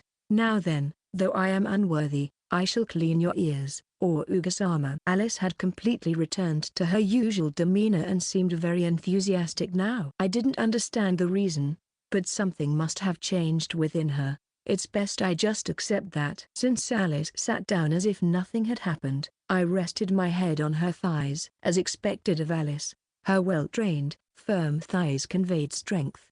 However, her muscles were not rigidly toned to the point of being stiff. That would overly limit her flexibility and consequently cause her to lose speed. For agile movement, she balanced supple muscles with toned ones. As evidence, her legs made an exquisitely comfortable lap pillow. The lower body forms the foundation for all martial arts and swordsmanship. So this is where the secret to Alice's strength lies. Or Ugasama, if I'm poked like that. Was it not to your liking? No, that's not it. I just did it because they felt nice. My bad. Go ahead and start. I'll go slowly, so let me know if it hurts at all. Got it. I'm counting on you. Thank you. The earpick was gently inserted and began scraping out earwax from the entrance of my ear. Her careful movements to avoid injuring me conveyed her thoughtfulness. Scritch, scritch, scritch, scritch, crick, crick, crack. Ah, a big one just came out. As she deftly scooped out the wax, it felt increasingly comfortable. My mind relaxed to the point I felt I might doze off. To avoid falling asleep in this state, I should make some conversation. "You're plenty skilled at this." "Were you being humble before?" "No, that's." "I did properly practice this." "Hey, so Alice excels at earnest efforts, be it ear cleaning or swordsmanship. You give me too much credit. I'm just a foolish woman who only knows how to walk a straight path." "That's way too humble. There are plenty of people incapable of such diligence." "Or Ugasama is truly kind. I cannot help but wish time and again that all nobles had your compassionate heart." "No. If everyone had my personality, the country would be in an even worse state. After all, I aim for a self-indulgent, unrestrained life of debauchery, a veritable villain. The citizens would be drained dry of taxes to fuel our excessive luxuries on a whim. Alice would surely be first on the purge list. Our cordial relationship now only exists because I can skillfully deceive her. If my utterly wicked schemes were even slightly exposed, Alice would undoubtedly draw her blade against me immediately. Come to think of it, you're not wearing your sword now. I went to my room when I stepped out earlier. I thought it unnecessary this time. I suppose so. It would just get in the way for a lap pillow. Was that the sword you used in your holy night days? Yes, it is my treasured possession. Oh? For Alice to put it like that, it must be quite the masterpiece. While it has felled countless monsters, it is by no means a renowned blade. It was passed down from someone dear to me, so I wield that sword to honor her will as the original owner. Her gentle tone carried various emotions. I couldn't help glancing at Alice's expression from the side. In that moment, instead of looking at me by her ear, she gazed distantly with a tender look. "My apologies. I've bored you with an uninteresting ramble. I'm the one who brought up the topic, right? I hadn't heard about Alice's time as a holy knight before. Fufafu, you're quite the chatty one today, or Ugasama. It has been a while since Alice and I had this one-on-one time, hasn't it? So I may have gotten a bit carried away. Well then, I ought to converse more. From then, Alice recounted stories to me as she cleaned my ears. Her rookie days joining the well-paid holy knights, not requiring schooling, to provide for her single mother Suna, the grunt days of being relentlessly drilled by her superiors, spending every day face down on the ground, the tribulations of being promoted to commander despite struggling with paperwork. But one thing struck me as odd, and that brings us to when you so graciously took me in, or Ugasama. Thinking I could cross paths with you, I must show my gratitude to fate. According to Alice's own recounting, the her of the past did not seem like someone fixated on righteousness as she is now. Interlude. Stage sub. The past of the strongest maid. Phew. I'm quite tired today. With a sigh, I begin unbuttoning my uniform one by one. It's undoubtedly not physical fatigue, but mental exhaustion. I can't believe I made such a misunderstanding. I was fully convinced he was seeking a night tryst. I got carried away on my own and ended up embarrassing myself. When he hugged me, my heart was pounding so loudly I thought it might burst out of my chest. Likely even in my past life or death battles, I've never experienced such tension. The greatest blunder of my life. Overwhelmed with shame, I nearly flung aside the maid uniform I had removed, but stopped myself. This is the custom-made maid outfit or Ugasama gifted me. I must never treat it carelessly. I carefully folded it free of wrinkles and placed it on the sofa. The me of the past would have likely just tossed it on the floor before sleeping. I've certainly changed a lot. My surroundings changed. My position changed. From Holy Knight's head commander to a mere arena swordswoman, then to serving as a maid for one of the 4 great Juke families, the Villet. Not only that, I discarded my name to serve a master younger than myself. If she saw me now, she would surely be surprised. She would probably point at me and laugh heartily. I dredged up memories from my time as a holy knight. Talking about just my past doesn't bother me, but today, her figure kept flickering in my mind's eye, try as I might. Perhaps it's because she was someone I held the same adoring feelings towards as I do for raw Ugasama. Or because I was asked about my beloved sword. Still, I didn't share the full details with Ugasama. I didn't dare to mention it because I knew. Knowing that if those feelings I've sealed away surfaced.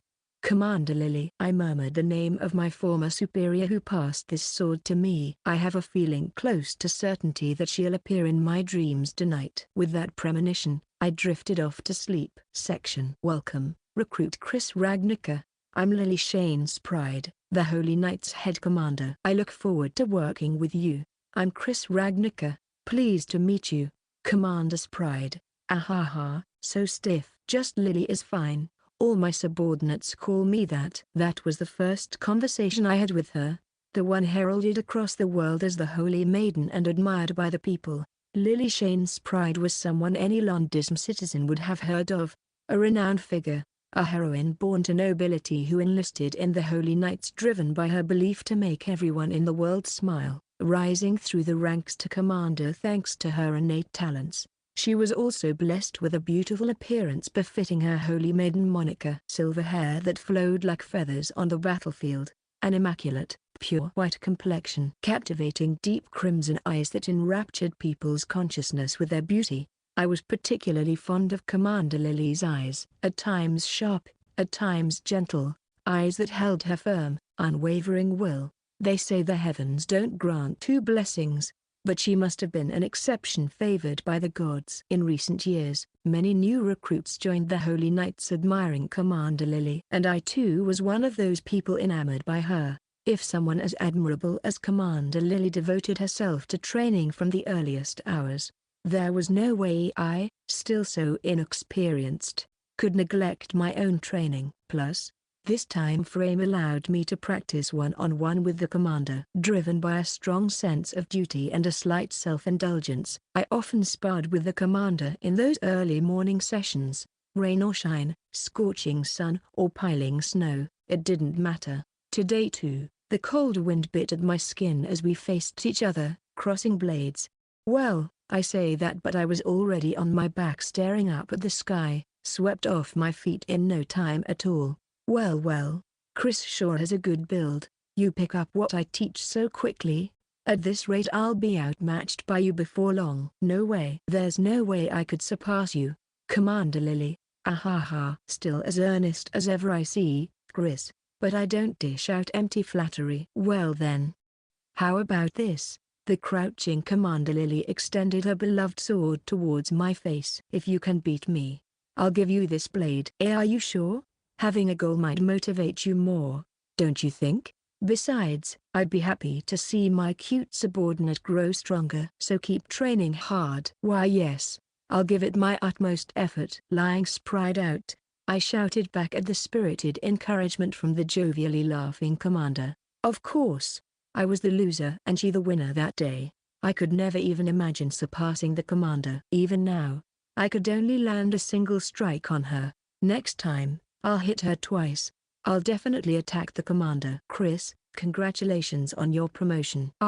Thank you. What's that? Are you blushing? How cute. See commander, you'll make me spill. If you suddenly hug me like that, my drink will. On the day my efforts and achievements were recognized with a promotion to squad leader, Commander Lily celebrated by taking me to a high-class establishment. This was a place renowned for catering to nobility that I, a common-born, could never set foot in alone. The dishes arrayed on the table were all unfamiliar delicacies to me. Truthfully, I didn't know which to start with. Don't worry about manners. Today's a free-for-all, so dig into whatever you want first. I ordered up a storm so they'll just keep coming out. You understood? I dug into the dish in front of me.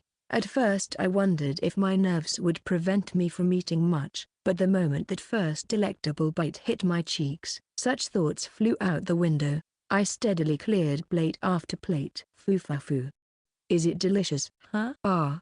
Yes, delicious. When I noticed Commander Lily's smiling gaze on me, embarrassment flushed my face. To act this way in front of someone I so admire, I'm glad. I've been wondering about this for a while, you know. With you constantly training morning, noon and night without resting, it seemed like you might neglect other needs.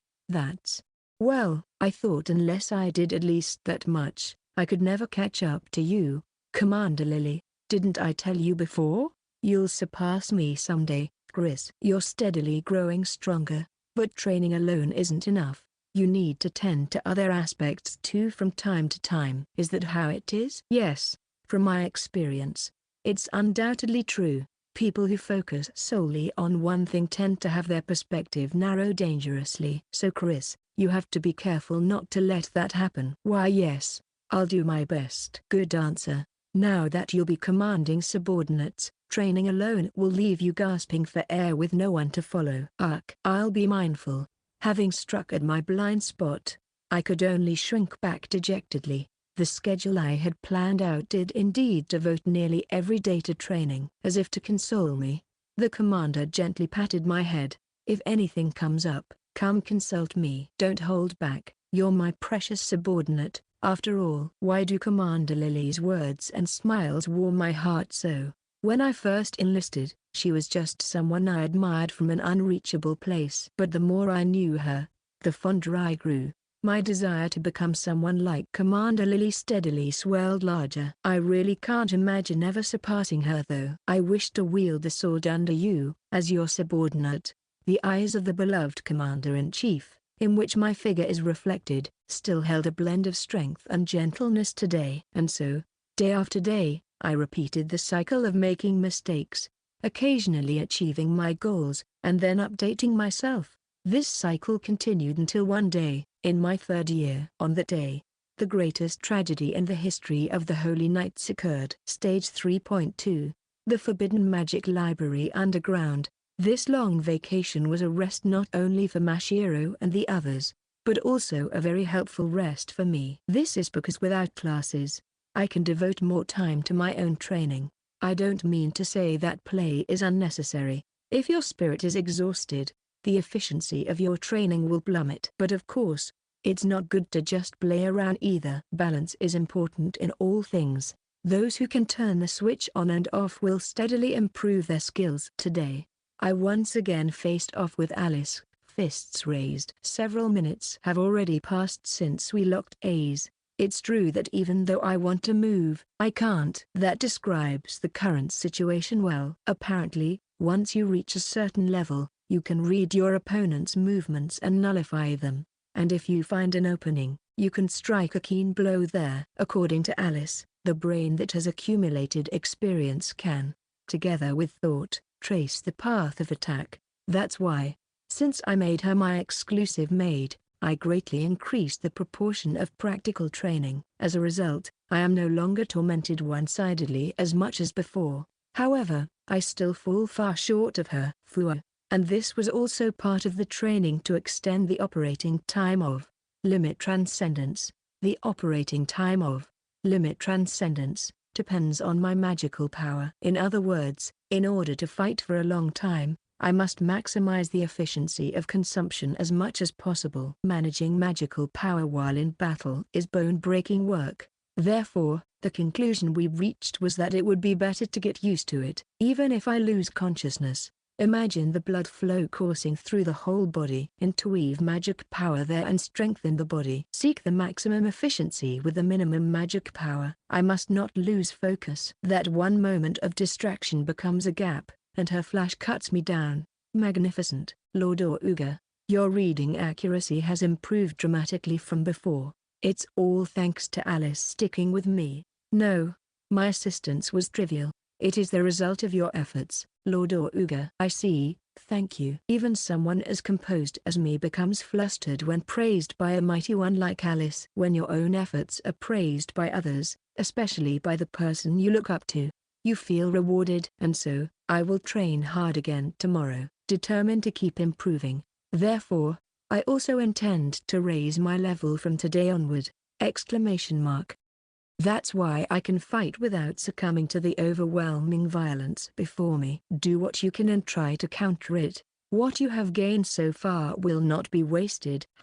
It's understandable that I inadvertently let out a voice. Despite facing each other, I rubbed my eyes because there were 4 allies wielding swords in front of me. Lord Oruga, if you can't read the trajectory, please focus entirely on defense. Instantly understanding that the previous signal exchange was useless, I poured magic power into my entire body at maximum output. Here I come, after image void slashing wind dust. In an instant, the blades of the allies who had scattered in front, behind, left, and right all struck my body. As expected, Lord Oruga. To have withstood all of that. This means that the number of those who can hunt down your life has decreased considerably. If I had been knocked out, it would have been meaningless. No, that is not the case. You maintained your consciousness, did you not? After finishing the practical training, I had Alice treat my injuries. While strengthening the body and avoiding cuts,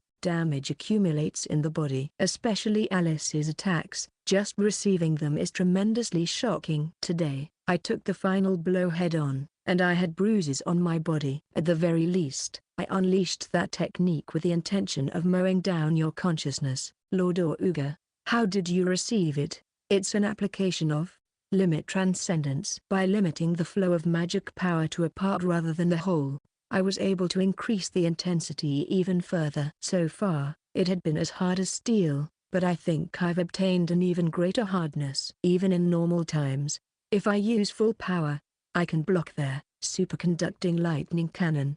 So naturally, if I concentrate it in one place, it would be effective. However, as I realized now, concentrating in one place is not necessarily a good thing. The reason my arms are throbbing with pain is not just Alice's attacks. It seems the burden on the body becomes greater, compared to the usual method of spreading it throughout the body. However, there is also the merit that even a small amount of power can defend against Alice's attacks. So by applying limit transcendence to just my arms and guarding the vital points by instinct, I managed to face the hit. It was probably just a fluke. If I can't reproduce it, I won't call it a success. As expected of Lord Oruga. You always maintain a wonderful attitude of never forgetting your high aspirations. I think Alice will make a good tutor in the future. When your achievements are praised, It is indeed pleasing. It gives me the motivation to work even harder and continue my efforts. Then, it's my turn to ask a question. What's the mechanism behind that last technique? Is this lingering after images? It's a technique that utilizes one's killing intent and the limits of human fear. Killing intent? Yes. To be precise, it's a technique that inflicts killing intent upon the opponent, inducing hallucinations and robbing them of sound judgment. Humans, when sensing a threat to their life, vividly imagine the worst-case scenario. Due to fear, that image becomes manifested. So the scene I witnessed earlier was your own worst-case imagination, Lord Oruga. The actual attacker was just one person. By the way, what kind of scenario did you see? Alice attacking me simultaneously with 4 of her clones. I had planned to show you 5. In other words, Lord Oruga, you exceeded my expectations by a single person. You've grown impressively strong. And yet, I still couldn't defeat the real one very well. As Lord Oruga's sword, I must not be outstripped either. So, the killing intent directed at me with that lingering after images earlier was not at full force. If she had truly intended to kill me, Alice would have been far more numerous than just 4. The restrained killing intent led me to assess that I could handle 4 targets. The world is vast, isn't it? I believe that Lord Oruga is the one destined to bring this vast world under your control. Ha ha, you say such pleasing things. Do you see me as that capable a man, Alice? From the day we met, always. I believe it's because Lord Oruga has trusted in me, and seen the accumulated history in the sword I wield. Indeed, at first, I had chosen her based on her credentials and standing, but after that, it's been different. I trust her because I've directly witnessed Alice's abilities and the incredible power of her sword, and you, without a shred of doubt, have believed in me since that day.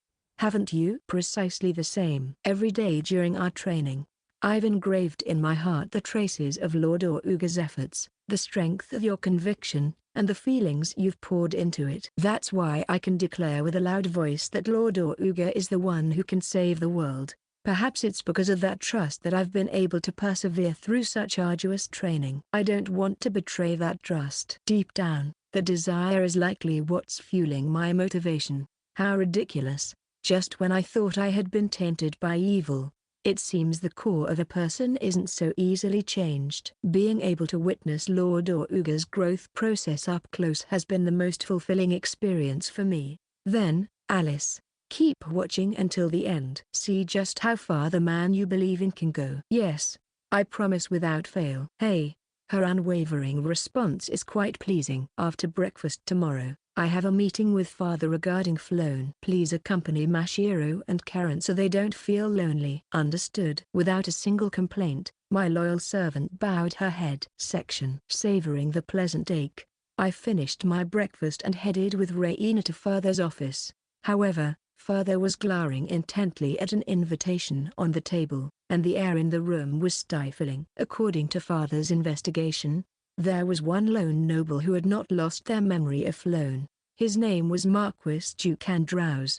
The Andlaus family has long been a financial pillar supporting the Kingdom of Londism, but lately, ominous rumors have been circulating about them. While not a duke, their power is said to rival the 4 great duchy families. In fact, Father has confirmed that they are a central presence in the rot within the kingdom. The difference between the Andlaus family and the 4 great duchy families lies in their war achievements in the past conflict. But in terms of their current financial contributions, they are more than equal. And it is this veteran Andlaus family's current head, Juke, who alone has retained his memories of Floan. What's more, he has reached out to me through Father, clearly setting a trap for us. It's a trap, isn't it? They're waiting with mouths open for us to stick our necks in. Apparently, Juke is hosting a party in a week's time and would like me to attend, as I have a reputation for being magically inept. I've never been invited to such parties in the past.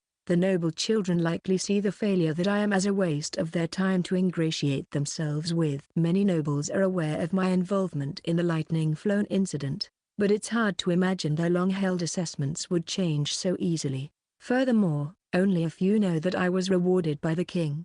And yet, Andlaus has invited me. It's clearly suspicious. At this timing, he may be trying to forge a connection, anticipating Uga's future potential. But without a doubt, it's related to the flown incident. You absolutely must not go.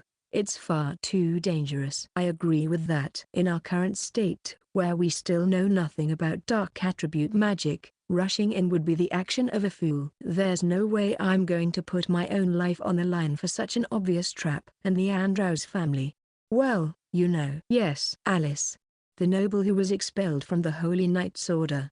I remember her name being on the report she submitted, as part of a group of nobles who had broken the law and engaged in human trafficking. Then I definitely can't go. I'll have to be careful not to let this conversation reach Alice's ears. I see. That's why she was excluded from this discussion. But, is my father alright? Won't my refusal affect the infiltration? I didn't want a rift to form between my father, who is playing the role of a corrupt lord, and Duke. I don't want the position we've built up over the past decade to be lost. I don't want my father's lifelong efforts to be for naught. Moreover, the Andlaus lands are adjacent to the Villet families. I still want to avoid the two families becoming hostile. Don't worry about that. I've been acting like I don't get along well with my up-and-coming son lately. My father laughs boisterously, making such a joke. Of course, my caring father doesn't truly think that way, so I play along and laugh with him. With my concerns resolved, the answer is clearly, not going. But to create such an obvious situation. Just what is Flown plotting? That person is arrogant, so they may be underestimating us. I hope that's the case, but optimism isn't good. For now, let's focus on monitoring Duke. If you two notice anything, let me know immediately. Understood. That concludes the discussion about the Andlaus family. Next up, the long-awaited tour of the Magic Archives. As promised, let's move on to the Magic Archives. Well then, let's start preparing for the trip. Ha ha ha. There's no need for that. You two, the Magic Archives are right here. Huh? The deflated voices of me and Raina overlap. My father grins mischievously, his plan having succeeded. The Magic Archives are in the basement of this mansion. You seem to be enjoying yourself, or Uga-kun. Aren't you getting excited, Raina? You'll be able to gain new knowledge. Ha ha ha. Or Uga's always had a bit of a researcher's mindset. I figured he couldn't hide his interest after hearing about the unknown attribute. The Villet household has several secret rooms. Most of them are located in the basement, with entrances on the first floor connecting to the underground. I'm surprised. I had no idea there was a place like this in our own home. Guided by my father, we descend the stairs into the chilly air. I was supposed to tell you about this after you graduated from the academy, or Uga, but the timing got a bit moved up. It's a hassle having such a capable son. So there's a hidden passage in the Lord's office. I see. Exactly. Raina, from now on, you'll be supporting Uga. I thought it would be best to tell you both at the same time. As strange as it is for me to say, is this really alright? I was originally under that person's. Uga said he's making you part of the family. Then you have nothing to worry about. If you try to run away, Uga will definitely come after you. I see. You're right, dear father. Raina glances at me briefly, letting out a slight chuckle. I remain silent, not having anything to correct, but somehow feeling a little embarrassed. The entrance to the Magic Archives is here. I'll leave the key with you so you can come and go freely. Just don't lose it. Understood. Father, aren't you coming in with us? I still have regular duties to attend to. And I've read through it once before. I see. Then we'll go in without hesitation. One piece of advice.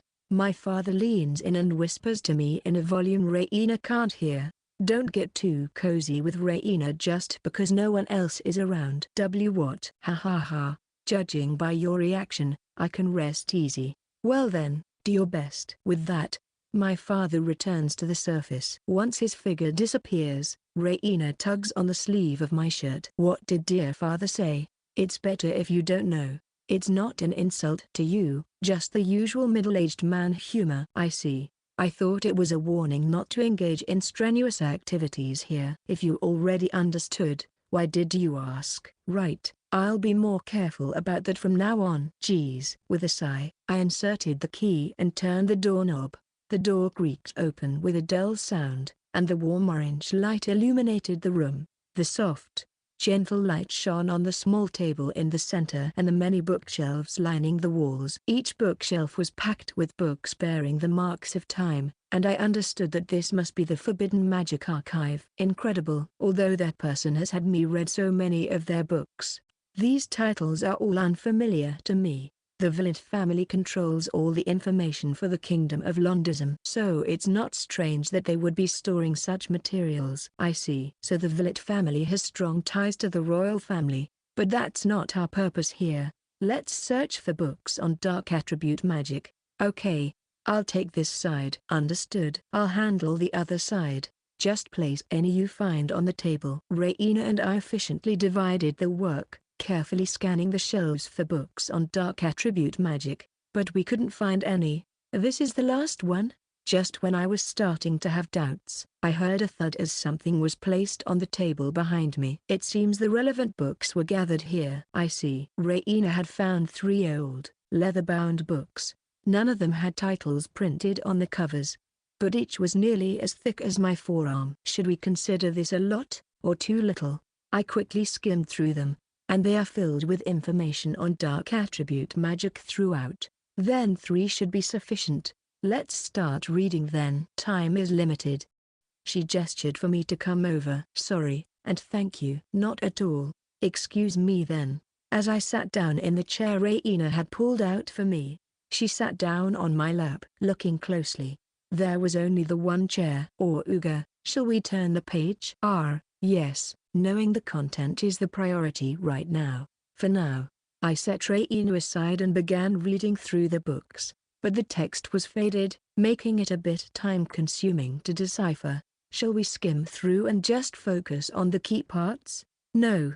Let's read through it carefully from the beginning. This could be a field where our knowledge is completely useless. So I started reading the first page thoroughly, and Raina silently did the same beside me. I'm not sure how much time passed, with only the sound of me turning pages and our breathing filling the room. By the time I finished the first book, my whole body was stiff. MMH, NNNH. Raina stretched on my lap. Perhaps it was because she had been in the same posture for a long time, but she was leaking out a coquettish voice every time she relaxed her muscles, which was not good for my mental condition. Maintaining my composure, I shared my thoughts on the dark attribute magic. How terrifying, this dark attribute magic. Yes, they were all truly abhorrent, with no regard for human dignity. I felt ashamed of my previous fantasies involving using dark magic for depraved purposes like creating a harem, as the magic we read about was horrifying. The core of dark attribute magic is to manipulate the target's mind, essentially brainwashing them. There were also spells that could make someone experience the illusion of their own death, and the most extreme was possession reincarnation.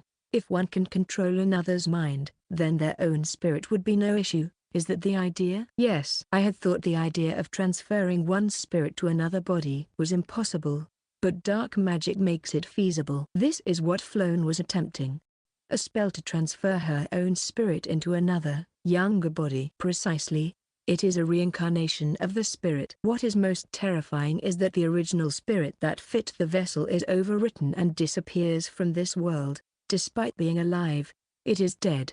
That being manipulates Raina's body with such a terrifying magic, simply because I just want a young vessel, and now it is targeting Mashiro. Just the fact of this brings up a surge of anger. It is precisely because she does not care about other people's lives that she can conceive of and carry out this feat. If I hadn't asked Alice and my father to look after Mashiro, the thought is chilling. Her moral standards are simple. It's either her or everyone else. As long as she's satisfied, the fate of others means nothing to her. Perhaps that's why she excelled on the battlefield. Without caring for allies or enemies, she likely had no interest in either side's lives, only in killing the enemy and satisfying her own desires. Hey, the one who first hailed her as a hero must have been blind to her true nature. Exactly. She is no hero, just a deranged monster. We are in full agreement. That monster may use any means necessary. With the invitation letter, we must remain vigilant and focused. All right. Let's head back now. We can continue tomorrow. Yes. I'm starting to get hungry too. Then let's adjust the menu to focus on hearty meat dishes. It's good to have a day like this once in a while. That sounds lovely. I'll make sure to eat well today. Carrying the books, we exit the Forbidden Archive. Just as we do, I spot my father approaching. He doesn't seem hurried, but I wonder what's happened. Father, is something the matter? No. I was just coming to call you two for dinner. Since you hadn't returned yet, did you find what you were looking for? To some extent. But we're still not quite finished. I see. By the way, you two. Yes, Father. Were you truly enjoying yourselves down here? We weren't doing anything like that. We were not. Our shouts echoed through the underground corridor. Stage 3.3, my resolution, Alice's determination. Since then, as I've been learning about dark attribute magic with Raina, I've come to understand a few things.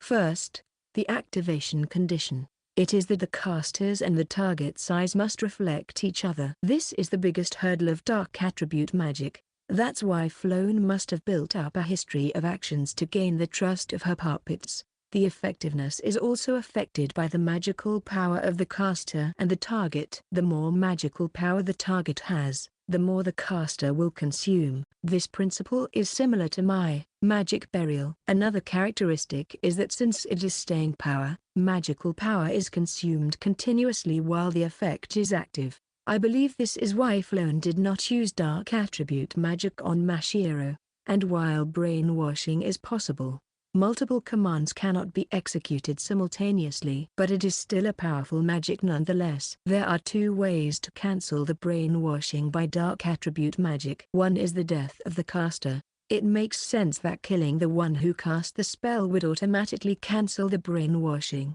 The other is cancellation by the caster themselves. This is a bit different from other magic. After all, there are few types of magic with lasting, permanent effects, and magic typically involves a phenomenon that occurs after the incantation. In other words, the noblemen who have had their memories erased by Floan cannot be restored unless she dies or decides to on a whim. However, Raina and I have discovered one method, that is to use magic's burial to cancel it. Dark attribute magic is still magic, after all. So, magic's burial should be able to effectively erase the effects. And we've concluded that the possibility is extremely high. So Floan must have disliked me, who has the ability to cancel magic, as an uncertain factor because her dark attribute magic might not work on me.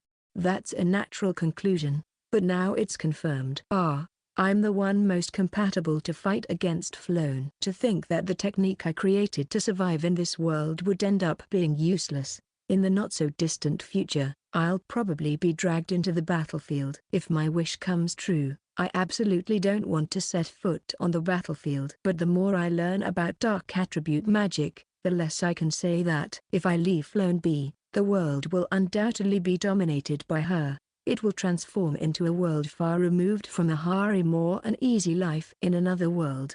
What awaits is a world permeated with the scent of death.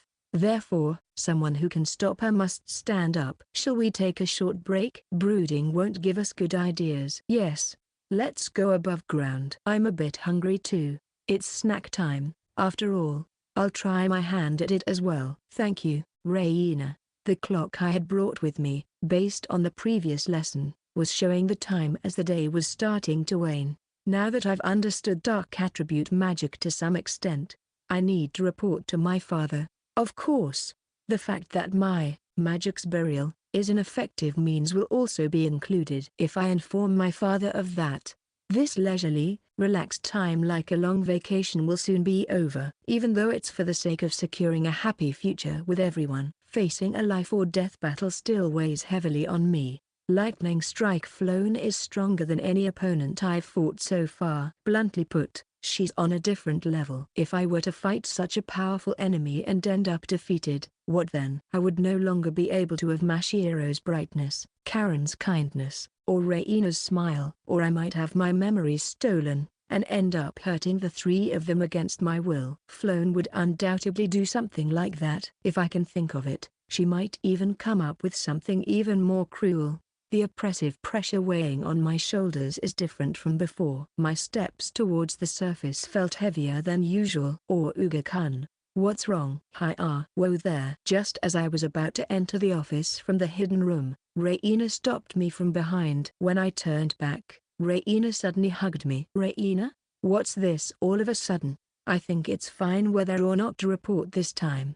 No, Reina. I have to do it. Is that so? But the kingdom created an unfair society where those without magical aptitude are disadvantaged, and now they're conveniently relying on you only when they're in trouble. That's a bit much, don't you think? But I understand.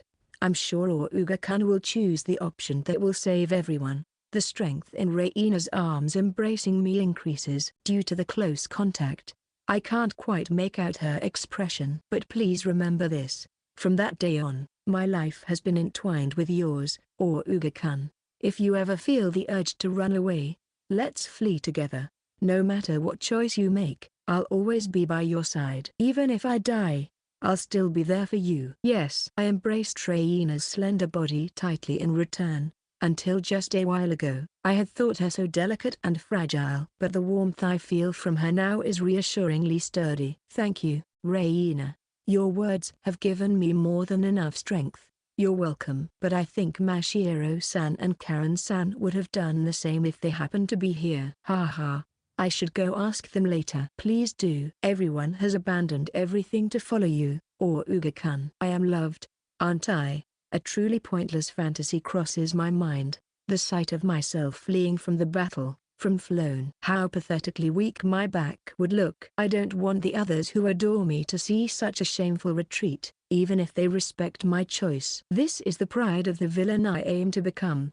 Does someone as pitiful as me have the right to claim the role of a villain? Seizing what I desire is my path to supremacy. Being taken from is unacceptable. Haha. Very well then.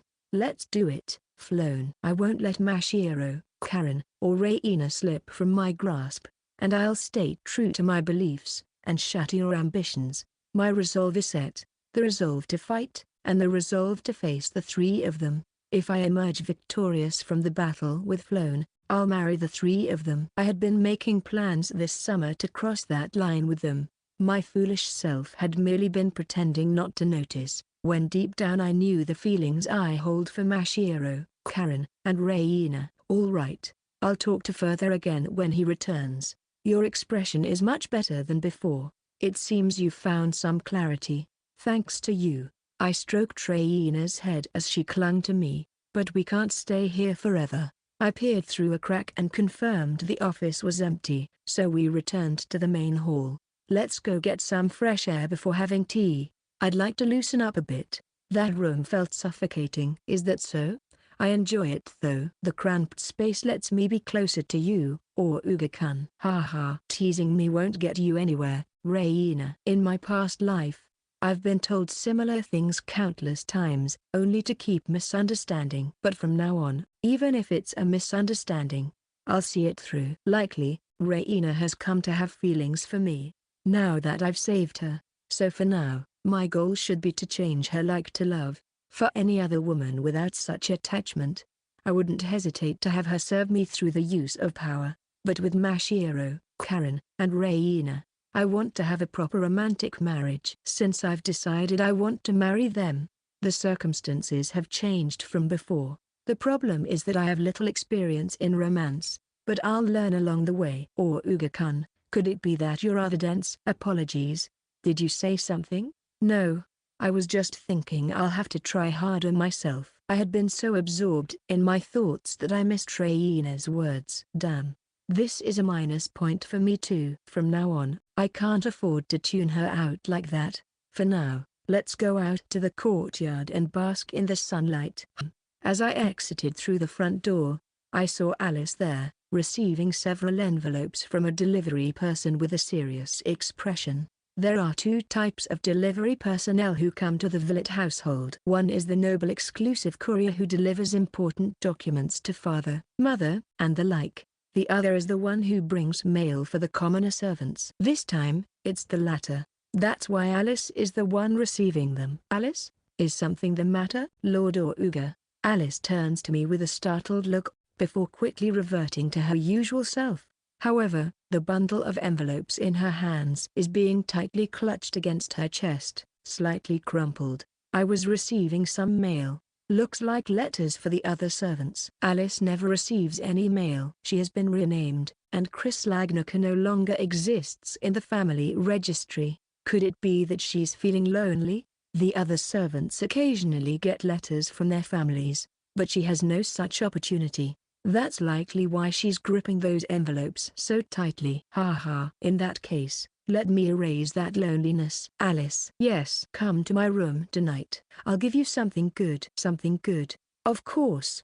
It's a letter of gratitude from me. Alice often troubles my mind, but I've never forgotten to be thankful to her either. If it weren't for her, I wouldn't have the strength I have now, and Raina wouldn't be by my side either. She must be my devoted follower. She'll surely cry tears of joy. My relationships with Raina, Mashiro, and Karen are important, but I can't help but cherish Alice, who has been supporting me the most closely. Even in the future where I succeed my father, I'll have her support, so a letter or two is a small price. I'll write as many as I can. Changing your mood really does sharpen the mind. There's nothing to obstruct my untroubled intellect now. Oh, are you enjoying yourself, Oruga-kun? Raina. Don't say things like that. Rest assured, Lady Raina. Such a thing is impossible. Absolutely impossible. It seems Alice understands well. She's emphasizing it quite strongly. Thank you, Lord Oruga. I'll visit your room tonight. And I was thinking of taking a short break now. After I give the letters to everyone, could you call Mashiro and Karen to the courtyard? The sun is starting to set, and the temperature is just right. Let's take a breather on the open terrace in the courtyard. Understood. I'll bring some tea and sweets as well. I appreciate it. Alice bowed her head and turned around, heading back into the mansion. Her steps seemed quicker than usual. Section. These cookies are so crispy and delicious. Sweet things really are nourishment for the soul, aren't they? Definitely. Mashiro agreed, munching on the cookies arranged on the plate. She'll probably grow even bigger this way. And a few days later, she'll regret it when she sees her own belly. I'd wholeheartedly welcome Mashiro's chubby figure, but if I said that to her, I'd be labeled as a chubby lover, which she'd dislike. The kind thing to do is to keep quiet about it. I took a sip of the citrus-flavored tea that Raina had made. It was refreshing, and the sweetness of the snacks was just right. How is your studying going? You too? Yes, I think we'll be able to finish all the assignments the Academy gave us by tomorrow or the day after. That's an impressive pace. Raina seemed surprised as well. I agree. The Academy must have given a daunting amount of homework, since the long vacation's end is uncertain. For Mashiro, who was originally a commoner, to be almost done with it is truly incredible. You don't have to hurry so much, you know? Make sure you're not overdoing it. It's okay. I'm taking breaks when I start feeling tired. Morina-san has been helping us as a tutor. Her support is probably why we're progressing so quickly. I see, Morina. If it's her, I'm sure it's been fruitful. I was taught a lot about magic in my childhood too. Even without magical aptitude, knowledge of magic was essential for navigating noble society. In that regard, Morina patiently taught me, never showing any disdain. I'm sure she's providing valuable lessons to Mashiro and the others as well. I'm sorry, Oruga-kun. I went ahead and asked Morina-san for help. It's fine. Morina likes to be helpful and take care of people. She's probably doing it gladly. I just didn't want to be a burden. Don't worry about it. She hasn't been the head maid of this mansion for over 10 years for nothing. In fact, she seemed a bit bored after stepping down from being my and Celicia's study supervisor, so she's likely enjoying this. I see. With Morina's support, their remarkable progress makes sense. Since you two have been working so hard, let's all go somewhere for fun again later on. Yay! Well, actually, there's something we'd like to ask you and Lady Raina. If it's we, then Karen is involved too? Yeah. Not just Oruga, but Lady Reina as well. Me as well? Reina and I exchanged glances. I wonder what it could be. The two stood up and bowed to us. Or Uga-kun. Lady Reina, please train us. You two, raise your heads and have a seat first. I was taken aback by their unexpected request, but managed to compose myself and invited them to sit down. Now, there are a few things I'd like to ask, but let's start with this. What made you decide this? Well, you see, I also want to be helpful to Oruga-kun, so I have to work harder. About the incident on the island, we couldn't do anything to help. This time too, I had to be protected by Oruga. I don't want to always be behind him. I want to stand by his side, as his fiancé. I feel the same way. I don't want to just be protected all the time. I want to become strong enough that Oruga-kun can entrust his back to me. The determination of the two, and the emotions conveyed in their words, are genuine. Anyone looking into their eyes can see that, but if they make that choice, they won't be able to return to their old lives. It's painful, so I'll quit after all. I can't send them into the battlefield with just that level of resolve. I understood it in the fight against Reina. Surely those who show that kind of dependence are the ones who end up dying. That's why I'll boldly tell them the harsh truth. So, you're saying you both want to go to the battlefield where lives are at stake? Do you really have that kind of resolve? Yes, I do. Because Oruga-kun said, being forever by the side of a failure is my punishment. From that time on, my feelings have been decided. Oruga gave me a chance to be reborn. I'm tired of being indecisive and just going with the flow. I want to be with Oruga of my own will. I want to walk that path. I see. Understood. Damn it. Normally I could endure this. I could endure it, but this time it's a little too effective. I intended to protect Mashiro and Karen, and I made that clear to them. Considering their position, there was no need for them to come here voluntarily. If I'm being honest, I'd prefer if they stayed in a safe place. No, even Reina would be better off staying behind me. If I'm aiming to become an evil lord, the logical thing would be to reject their opinions and keep them safely locked up in the mansion. But that kind of appearance would be completely uncool. The life of evil I'm aiming for is supposed to be stylish. It's different from those third-rate types. My feelings towards them are no longer just treating them as a harem. I want to respect their feelings, while also fulfilling my own selfish desires. I've decided to live freely doing as I please. Wasn't that it? I'll make them stronger, and become strong enough to protect them. This is the righteous path of the Supreme Overlord that I must walk. I'll take on that proposal. If that's what you two are saying, then I'll cooperate as well. Yes. Thank you, Oruga. Reina-san. The two of them tightly grasped our hands, shaking them back and forth in their joy. That's right. I'd like to ask Alice-san as well. Got it. I'll let her know. She left her seat to call Mashiro and the others, bringing tea and snacks, and then went to deliver the letter to her colleagues. But I'm sure Alice will give a positive response. She doesn't seem the type to dismiss their passionate pleas. Oruga-kun. Reina-san, thank you so much. Make sure to directly ask her yourself. You too. Yes, of course. We did it, didn't we, Mashiro-san? Yeah, Karen-san. The two of them clasped their hands together, sharing in the joy, the smiling faces of the two beautiful girls before me. This happy world is a soothing balm for my weary mind. I should also make further efforts to ensure their smiles are never plucked away. They're trying to support me of their own will. Even after such a dangerous incident, they fearlessly say they want to stand by my side. How happy that makes me now. You see, I told you they'd say the same thing, didn't I? Reina winks and whispers in my ear.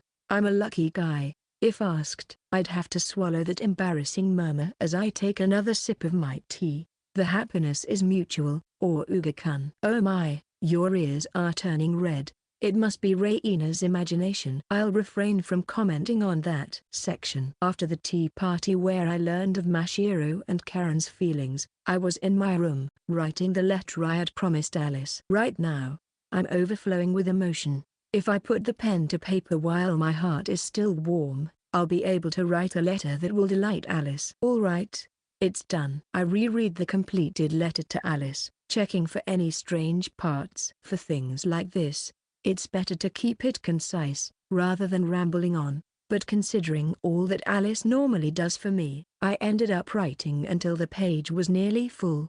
That just shows how much of a presence she holds in my life. I've known it for a while, but now she's become an indispensable existence.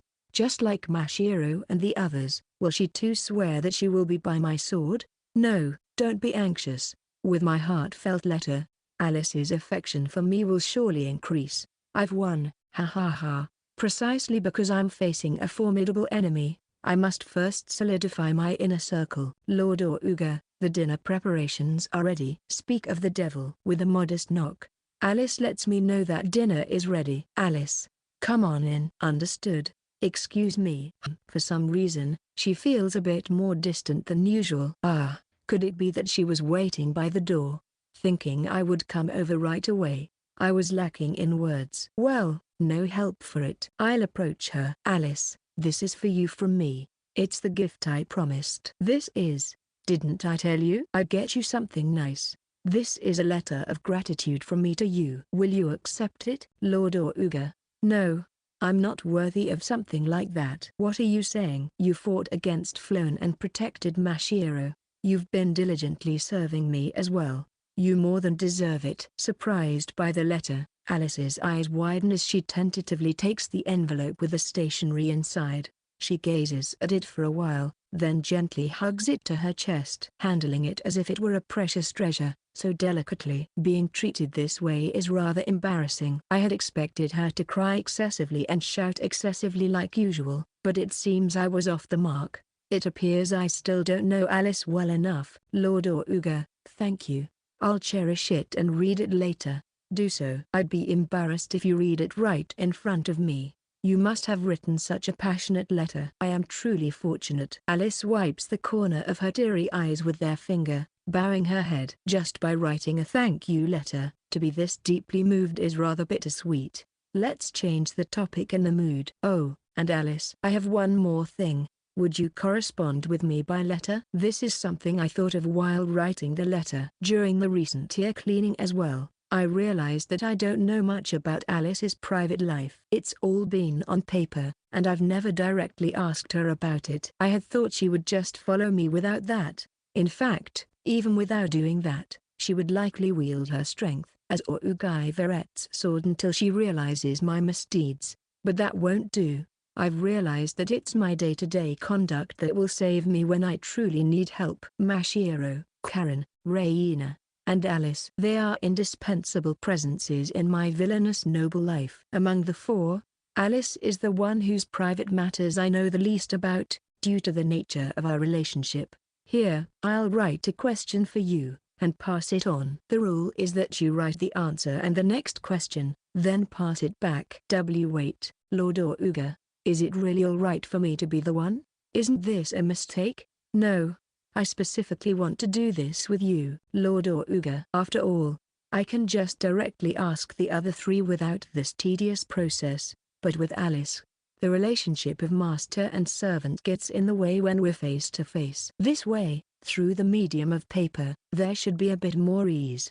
I've already written a question for Alice at the end of the gratitude letter. Will you continue to be my sword? The answer is probably already decided, but it's best to start with something like this to get used to it. Write your true feelings. No need to hold back with me. Understood. I will humbly accept this. All right. That's the end of my business. All that's left is to ask her to help with Mashiro's training. I summarize the contents briefly and tell Alice. So Lady Lch and Lady Levzhenka will be participating as well. I see. That's right. Please lend them a hand as well. Understood. That completes all my missions. Now that I'm done with what I needed to do, I'm starting to get hungry. All right, let's go. I shouldn't keep everyone waiting too long. Lord Oruga, I apologize greatly. May I please go to my room first to place your letter there? Ha ha ha. Of course, I'll go ahead first. Thank you. Excuse me. With a bow, Alice hurries off towards the servants' quarters at the edge of the manor. What an Alice-like refusal, in a way, but I see. to be treasured that much. My standing in Alice's heart will surely soar. It seems my hunch that she had been feeling lonely because she didn't get a letter was right on the mark. Ha ha. My own powers of observation are rather frightening. I let out a chuckle, and proceeded in the opposite direction from her. Section. First day of the early morning training with Mashiro and the others. I woke up at my usual time and got up as always, but the greeting I always hear first thing in the morning from her was absent. Has Alice overslept? Alice, who normally comes to my room to wake me up, is nowhere to be seen. She has never been late even once since I hired her. It's not just in the mornings. Alice is consistently punctual in her actions, ruling out oversleeping. There are two possibilities: either she's preparing the training equipment for Mashiro's special regimen, or she's gone to wake them up. It's understandable that she would prioritize Mashiro over waking me, since I can wake myself up. It's far more difficult than one might think to break the ingrained habit of sleeping in. On the table lies my neatly folded training attire. It's been a while since I've had to dress myself. I've grown quite spoiled, haven't I? This might even be the first time I've found it troublesome to change clothes. Feeling slightly awkward putting on the gear, I head to the training room attached to the mansion. This facility was built at my father's behest, so it's relatively new compared to the rest of the estate. In fact, it was completed just a week after I requested it. Father's family affection manifests in these ways as well. Good morning, or Uga-kun. Morning, or Uga. He, looks like we beat you here. Good morning, or Uga-kun. Now that everyone's here, let's begin. Or Uga-kun, isn't Alice with you? 3 people greet me as I enter. What I saw was not what I expected to see. Didn't Alice go to wake up Mashiro and the others? Nope. I woke up on our own. I went to bed super early yesterday to make sure I'd be on time. Me too. I just thought you'd be coming with Alice. Something is amiss. There's an anomaly in our daily routine. Before I can inquire further, Marina approaches me. Young Master or Uga. Marina. I have a question about Alice. Regarding that girl as well. She wasn't shown up for her morning duties, so I came to confirm if she was with you. Young Master. Hearing those words, I immediately turn and rush towards Alice's room. I have an awful premonition. If she's merely overslept, that would be fine. I'd laugh it off and forgive her. But with Alice, of all people, I can't help but feel anxious that something may have happened. There is one potential lead. Juke Andlaus, the noble who had extended an invitation to our party, a virtual adversary to me. If Alice had learned of his existence and tried to act independently, that's why we didn't tell Alice about him. Yes, we did not. Then, did he contact Alice? How in the world did he get in touch with? No, I mustn't speculate further. First, I need to confirm Alice's safety. Please, let it be just a needless worry. Reaching Alice's door, I fling it open forcefully, but all I find is the curtain billowing in the breeze from the open window.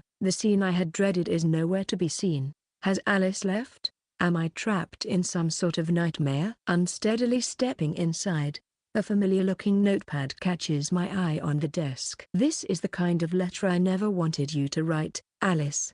A single sheet of paper, bearing the neatly written words, "I hereby resign from my position." The neatly written letters, straight like her character, were the last thing I wanted to see. Section. Clutching my beloved sword, I rode in the night carriage heading towards the Andlaus territory after leaving the mansion. Closing my eyes, I can vividly recall the day I met Lord Oruga at the arena. Lord Oruga had the eyes I so adored, eyes brimming with a strong resolve to pursue his dreams. He had sought me out, needing me, but more than that, I've recently realized that I was the foolish one, drawn to the strength of those eyes. I wonder what Lord Oruga is doing now. He is a man of remarkable intellect, far beyond my reach.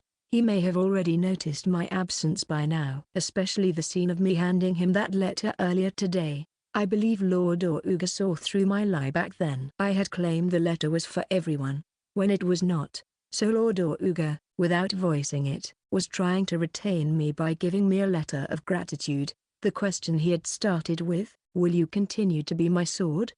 was likely because he fully understood what I was about to do. The memories with you are precious treasures to me. But, That's precisely why I've decided not to involve him in this battle. I carefully folded the letter Lord Ouga gave me and tucked it into my pocket, replacing it with another letter. It had only 3 lines written on it, information about a location and the instruction to come alone, with the signature of Juke Andlaus. What I'm about to do is to avenge my personal grudge. I'm going to kill that man to demonstrate our justice. Lord Ouga has the potential to become their saint, who will save the world. A maid like me, who has been branded as a noble killer, cannot be permitted to serve such a person. Juke Andlaus. Seeing the name written on the letter, I gritted my teeth.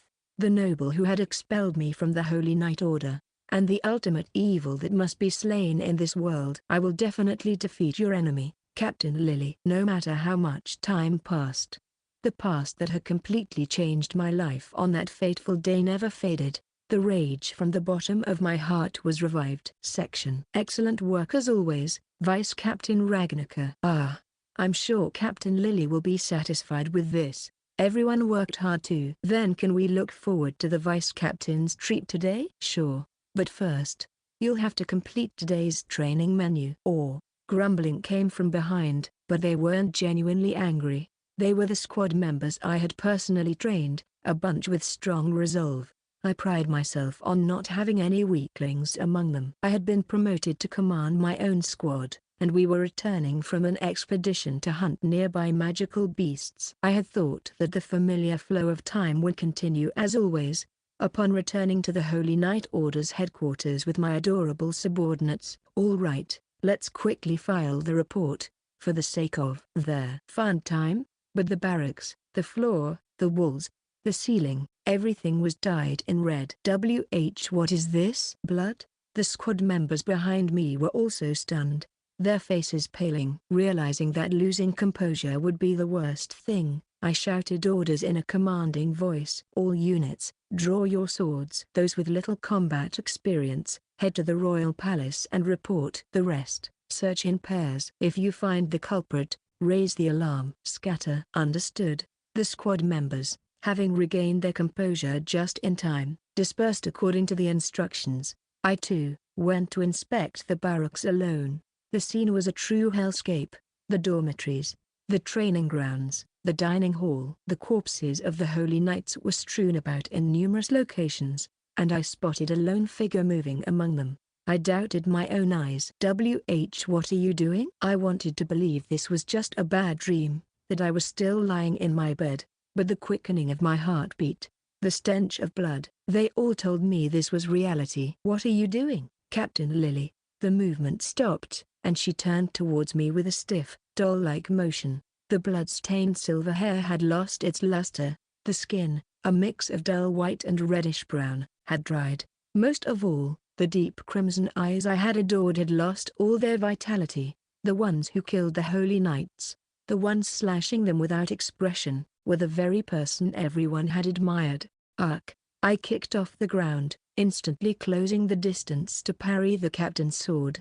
It was as heavy as always. Captain, answer me. Why would you do such a horrible thing? Why? But no matter how much I questioned her, the captain's words never came. Her sword merely swung, as if that was the only response she had. I continued to withstand the captain's sword, nearly being pushed back, but I desperately kept up the clash.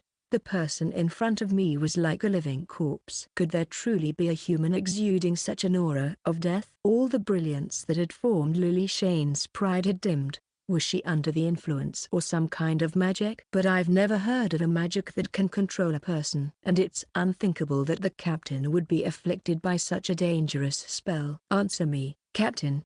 Did you really kill all our precious comrades? The front kick that came in lieu of a response struck my abdomen, and I was kicked away, rolling to put distance between us before quickly standing up again. So that's your answer, is it? Just like the soldiers killed in the barracks, Captain Lily intends to kill me. It's up to me to make the decision. She's no longer the Lily Shane's bride that we admired. I readjust my sword stance and face the monster standing before me. I have no choice. Against her who is seriously trying to kill me, I don't have the luxury of holding back my full strength. To prevent any further casualties, I have to kill her here. Even if Captain Lily was in my position, she would have made the same choice. Above all, I can't let her tarnish the admiration and memories the other soldiers have of her. It's only right that I alone bear this pain. I'll definitely settle this in the next strike. I take a deep breath, tightening my grip on the hilt, lowering the sword to hip level. I take a defensive stance with my left side facing her. It's a counter-focused form that I would never normally use, but I can't sense any rationality from her now. There's no fear in the sword she wields. All of her previous feelings and experience have completely disappeared from her attacks. You don't deserve to call yourself Lily Shane's pride. That's why this form will land against a madness-consumed monster. Come at me! Exclamation mark.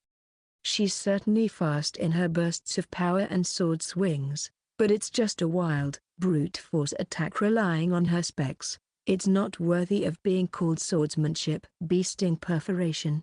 I watched the monster slash aimed at my head until the last moment, evading by sliding my body inwards. With the reduced distance, the strike's power is diminished, only leaving a small wound on my shoulder, and then, like swatting a dancing butterfly, I thrust my sword with perfect precision into her chest. The sensation of piercing flesh that I've experienced many times before, breaking through bone. The agonizing seconds it takes to withdraw the sword were the most painful of my life.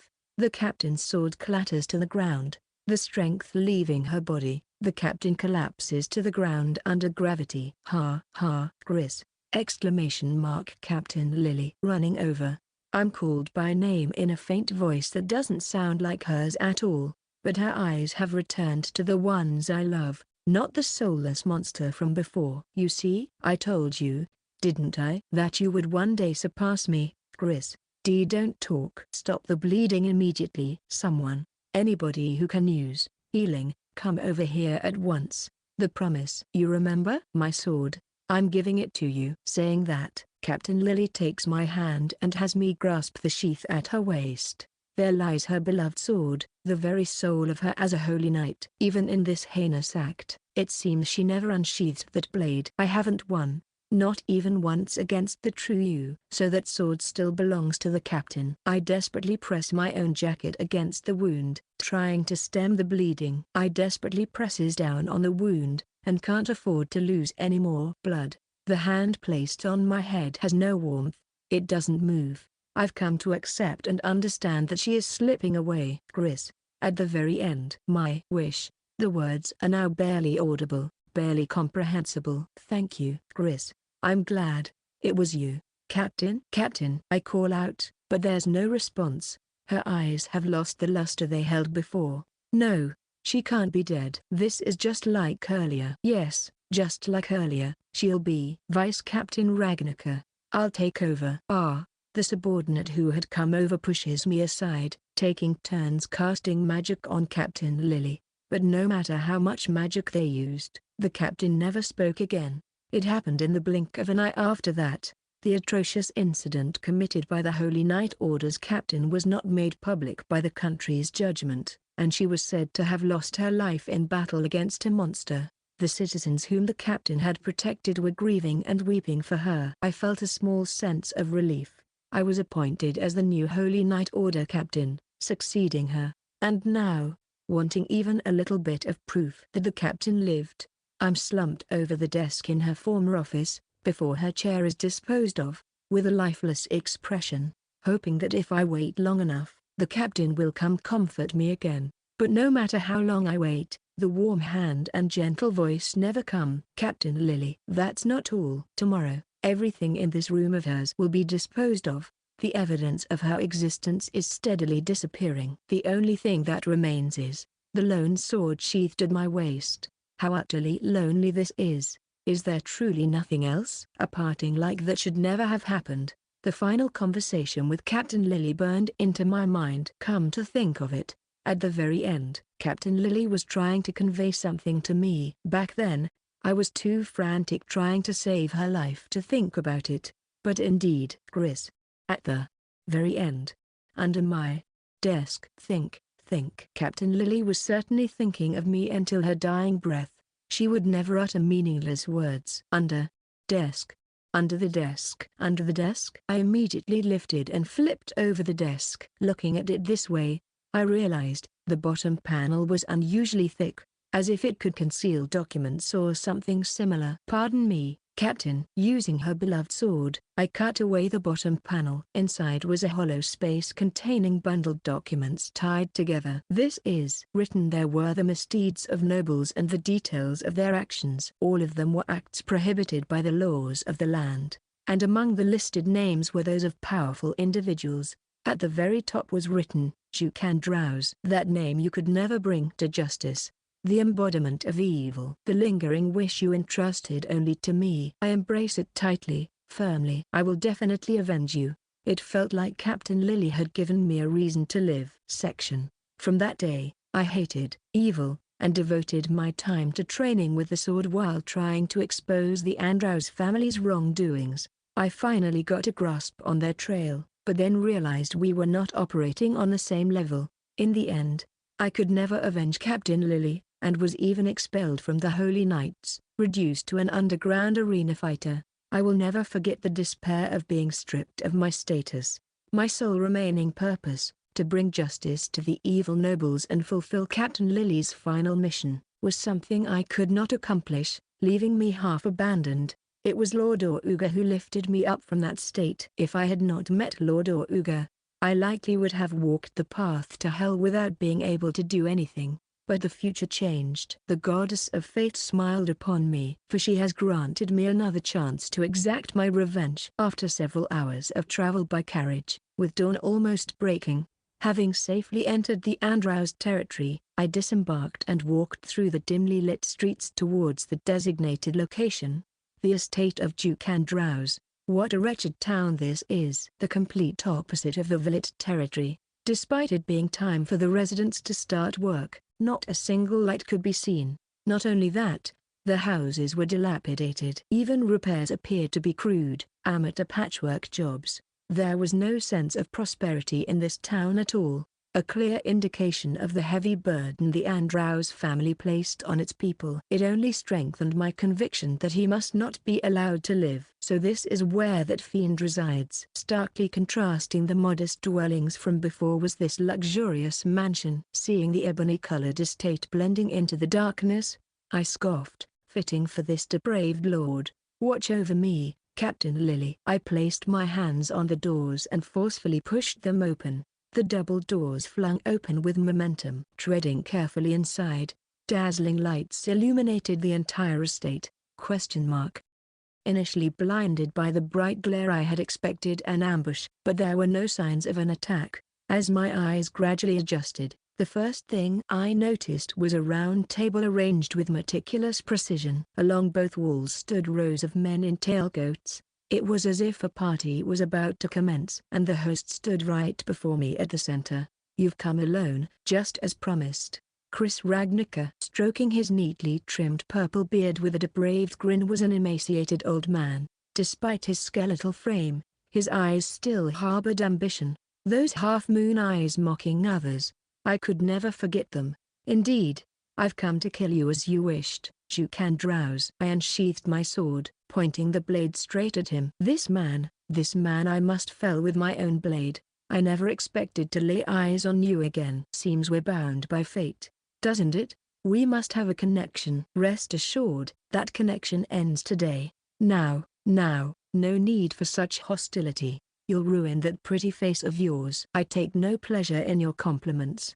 Besides those present here, I sense no other presences lurking about. Undoubtedly, the main force he has assembled is right here in this room. The men in black lined up along the walls all had their heads bowed, hunched over. An eerie sight indeed. Yet their actual combat abilities seemed negligible, barely above ordinary civilians, if that. Recalling the files Captain Lily left behind, over and over, this man had no aptitude for magic. And yet this composure. There must be something else. The very scheme that ensnared Captain Lily. No doubt. What's wrong? Didn't you come for vengeance against the despicable foe who disgraced you? I'm not going to kill you for my sake alone. But so what? If you've got a hidden card up your sleeve, I'll simply discard your strategy. That's why I've honed my sword. I raise my sword, gathering my power for an overhead strike. This is to avenge all the people you've wronged. And with that, I unleash a devastating slashing flower scatter strike. The shockwaves created by the high-speed triple strikes rip through everything. You have no martial skills, nor can you use magic in your aged body. How will you get out of this? Become a wall. What? Suddenly, 6 black-clad figures jump between us, blocking my attacks. Their bodies are torn apart, spraying blood, as they perish. Why on earth aren't they the ones who wished for this? They are noble loyalists. I am a fortunate man. Andlaus wears a faint smile, completely unfazed. I see, so these people here are his shields. However, something seems off about these black-clad figures. They're being slashed, yet not a single scream. Their comrades also show no emotion whatsoever. Their lack of hesitation towards death is too abnormal. They're like battle-hardened warriors who have cheated death many times, yet they offer no resistance, and don't seem to have any real strength. A contradictory set of traits. It makes more sense to think they're being manipulated by him. I see. So it was you. The mystery of the past and the mystery of the present have connected. Their monotonous movements, devoid of will. And most importantly, the words left by Captain Lily, "Thank you, Chris." I'm glad it was you. Now I understand the true meaning of those words. So you were the one behind it all. This is the first time I've truly wanted to kill someone from the bottom of my heart. Kill, kill, kill. I cannot forgive this wretch who has defiled Captain Lily's soul. This man is the one I must slay, no matter what. I don't know what you're referring to, but yes, there was a woman a long time ago who brandished her sense of justice like you. I believe her name was... He pauses, then lets out a demonic cackle. Lily Shane's pride. Don't you dare utter that name, you bastard. If my long-range strikes are all blocked, I'll close the distance and slice off his head. Using a table as a stepping stone, I leap up to the ceiling and circle around behind him, then kick off the ceiling, bringing my sword down in a powerful strike. These inexplicable phenomena can only be explained by magic, though this one lacks the aptitude. There's a possibility he can use magic somehow. In that case, I'll make use of the space around me, not letting him focus his magic. It's a fundamental tactic against mages. According to Ogasama's hypothesis, the more skilled a mage is, the weaker their physical abilities become. Don't be consumed by rage. Bring this to close quarters combat. I must handle this man calmly, in order to kill him. Good movement, as expected. But it's meaningless. Meat shield. Again, without any hesitation, the black-clad figures rush in between us, taking the brunt of the strike. Their bodies are split in half, creating a sea of blood. How dare you treat human lives so callously? They're not human, you see. They're my people. Look, capture her! Exclamation mark. I'm sorry, Great Gale. True to its name, a powerful whirlwind blows the approaching black-clad figures away. I never wanted this. I never wanted to cut down uninvolved people. You see, Chris Ragnaker, I've been waiting for this moment. You really did a number on my plans for Lily Shane's pride. Turning towards me, Andlaus widely opens his own eyelids. What's he doing? What is he planning to do? Because you've defeated many mages, that confidence of yours will be your downfall.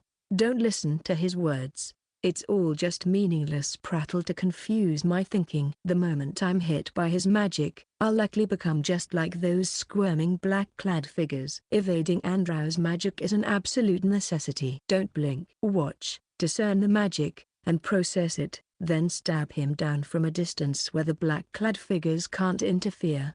You've locked eyes with me quite firmly, I see. In that instant, an indescribable terror surges through my entire body. My brain is blaring danger signals at full force. This is bad. I mustn't look into those eyes. I hurry to turn my face away, but I'm just a hair too late. Mind control brainwashing, become my knight, Chris Ragnaker. In that instant, my consciousness is overwhelmed by a feeling of sinking into the deep depths. Interlude. Stage Sub 2, Juke and Andlaus. I was a man cursed by God from birth, a nobleman without any magical aptitude.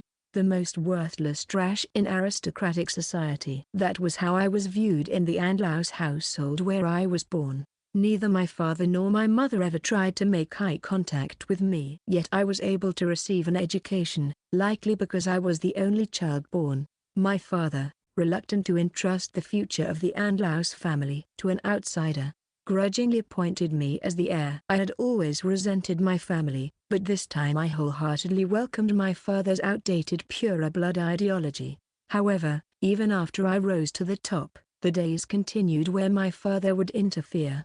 I was mocked as a puppet ruler. I was not permitted to live by my own will, and I, who had despaired of the world and hoped to die by going to the battlefield, encountered a god. This god had everything that I lacked: a violent talent that trampled everything like garbage, an overwhelming charisma that stood above all others and captivated others. She shone with a dazzling brilliance that seared the eyes. Before I knew it, I was devoting myself to her, living to please her. And then, a turning point arrived. As a reward for my daily servitude, the god bestowed upon me. I have not forgotten a single word of that day's speech. It's not that you lack magical aptitude. You are judged to have no magical aptitude because you possess the aptitude for a forbidden attribute. That attribute is dark magic, the same as me. That's why, I shall teach you how to use this power, and that you should devour everything. If you wish to step into the new world I aim for, then I acted just as the god had instructed. I killed the troublesome father and mother to seize full authority. I amassed power for the sake of the god. I cared nothing for the country. I owed no loyalty to those who had not extended a helping hand to me, who had even sought to erase this wonderful existence of dark magic from the world. Therefore, I shall devote myself entirely to this person, no matter what. This time, I will surely show you how well I can do it. I've honed my magical skills to never fail again. It's different from when I manipulated that detestable female knight to shake the world. Back then, an obstacle had interfered, but this time, even if it's a path that plunges into hell, if Lady Flown, the god, is pleased, then I, Juke Andlaus, will gladly jump off. Stage 3.4, Who is your master? My mornings start early. There are many different training regimens I need to undergo to maintain and strengthen this robust physique. 199, 200. Even doing one-armed push-ups with weights has become second nature. I've doubled the number of reps since enrolling. Judging by the fatigue in my body, I could still increase the load without issue. Alice, add some more weights. As I say that, I remember that she, who always supports me, is no longer here. With no choice, I lower my feet and finish up. Why didn't you tell me anything, Alice? It's been a day since Alice disappeared. We waited for her all of yesterday, but she never came back. I came to the training room, trying to spend time the same way as when she was here, but all I feel is emptiness. I only know one thing about why Alice left me: the line "I hereby resign from my position," written in the letter she left behind. That was her answer to my written inquiry. She has rejected being my sword. That much is an undeniable fact, etched into my heart. Or Ugasama. Lifting my gaze at the call of my name, I see Raina standing at the entrance, breathing heavily. I wonder what could be the matter. It's rare to see her this agitated. Further is summoning us. Father? I thought he was in the capital. He seems to have been contacted by Duke Andlaus, and has hurried back. Understood. I'll head there right away. Without even wiping the sweat, Raina and I make our way to Father's study. Normally I wouldn't do this, but time is of the essence now. Father doesn't know that Alice has disappeared, but the timing of his return, and the reason we've been summoned. My unease doesn't subside, and I quicken my pace. Father, excuse me. I enter the room without waiting for permission, and there is Father, with a solemn expression. Or Uga. Read this. Without preamble, he hands me an invitation letter. The wax seal looks familiar. To Lord Gordon Villet. The party we previously invited you to has now been changed to a special format. If you wish to bring merchandise, please inform the reception desk. If you wish to enjoy shopping, please come prepared with sufficient funds. Additionally, we have acquired a new star swordsman for our Andlaus family party. I can assure you that we will provide an enjoyable time. Juke and Drowse. This was handed to me directly. Most likely, the special format refers to a slave auction. While I've been invited before, this is the first time. There have long been rumors of the Andlaus family engaging in human trafficking, but right now, father's words go in one ear and out the other. There is one point I cannot overlook. Uga-sama. This new star swordsman they mention. Yes, without a doubt, it's about Alice. It seems there is information I'm still unaware of. Can you fill me in? Yes, the thing is, I explain what happened with Alice's disappearance while father was away. I see. Then, as you both suspect, this swordsman they refer to is likely Alice. The timing of this party's change of format, the possibility is high. Then, that means Alice has somehow fallen into the hands of Duke and Drowse. It's an outlandish idea, but if they knew her true identity, it wouldn't be that difficult to trap her. There is a deep-rooted feud between Andlaus and Alice. And if Floan has discerned Alice's identity as Chris Ragnaca from their ship battle, that wouldn't be surprising either. I never even considered that possibility. Alice never acts alone without my permission. Alice is the strongest, so I didn't need to worry. My unconditional trust in her became complacency, a vulnerability they exploited. If that's the case, then the letter she left also makes sense. In that case, the course of action I must take is clear. Father. Wait. I understand what you want to say, but this is undoubtedly a trap to lure you out, or Uga. Even if I know it's a trap, I'm going. It seems the Andlaus are desperate to meet me. I don't know what means they use to capture Alice, but if I miss this opportunity, Alice may be brainwashed by Floan's dark attribute magic. In the first place, the fact that Alice became a target is a mistake born from my own carelessness. As Alice's master, this is something I must do. Even if it's difficult. Yes. Even if I'm stopped, I'll still go with you. My gaze meets my father's, but realizing I won't back down, he lets out a heavy sigh. I understand. I'll allow you to accompany us. Thank you, father. When is the party scheduled? Tonight. Andlaus must have changed course the moment he realized you wouldn't be attending. In order to lure out Alice, he's quite meticulous, isn't he? He's so desperate to get his hands on Uga. But how will we proceed? Charging in head-on would be far too dangerous. My father's words make sense. Juke Andlaus is surely prepared to confront me. And he must have heard of my capabilities from Floan. He won't be foolish. Plus, if I simply barge in, I could end up harming other nobles as well. And the fact that my father has been unable to punish him despite reconnaissance means Andlaus is cunning and elusive. If I make a misstep and incur their wrath, my father could lose the trust of the other nobles. Is there a better way?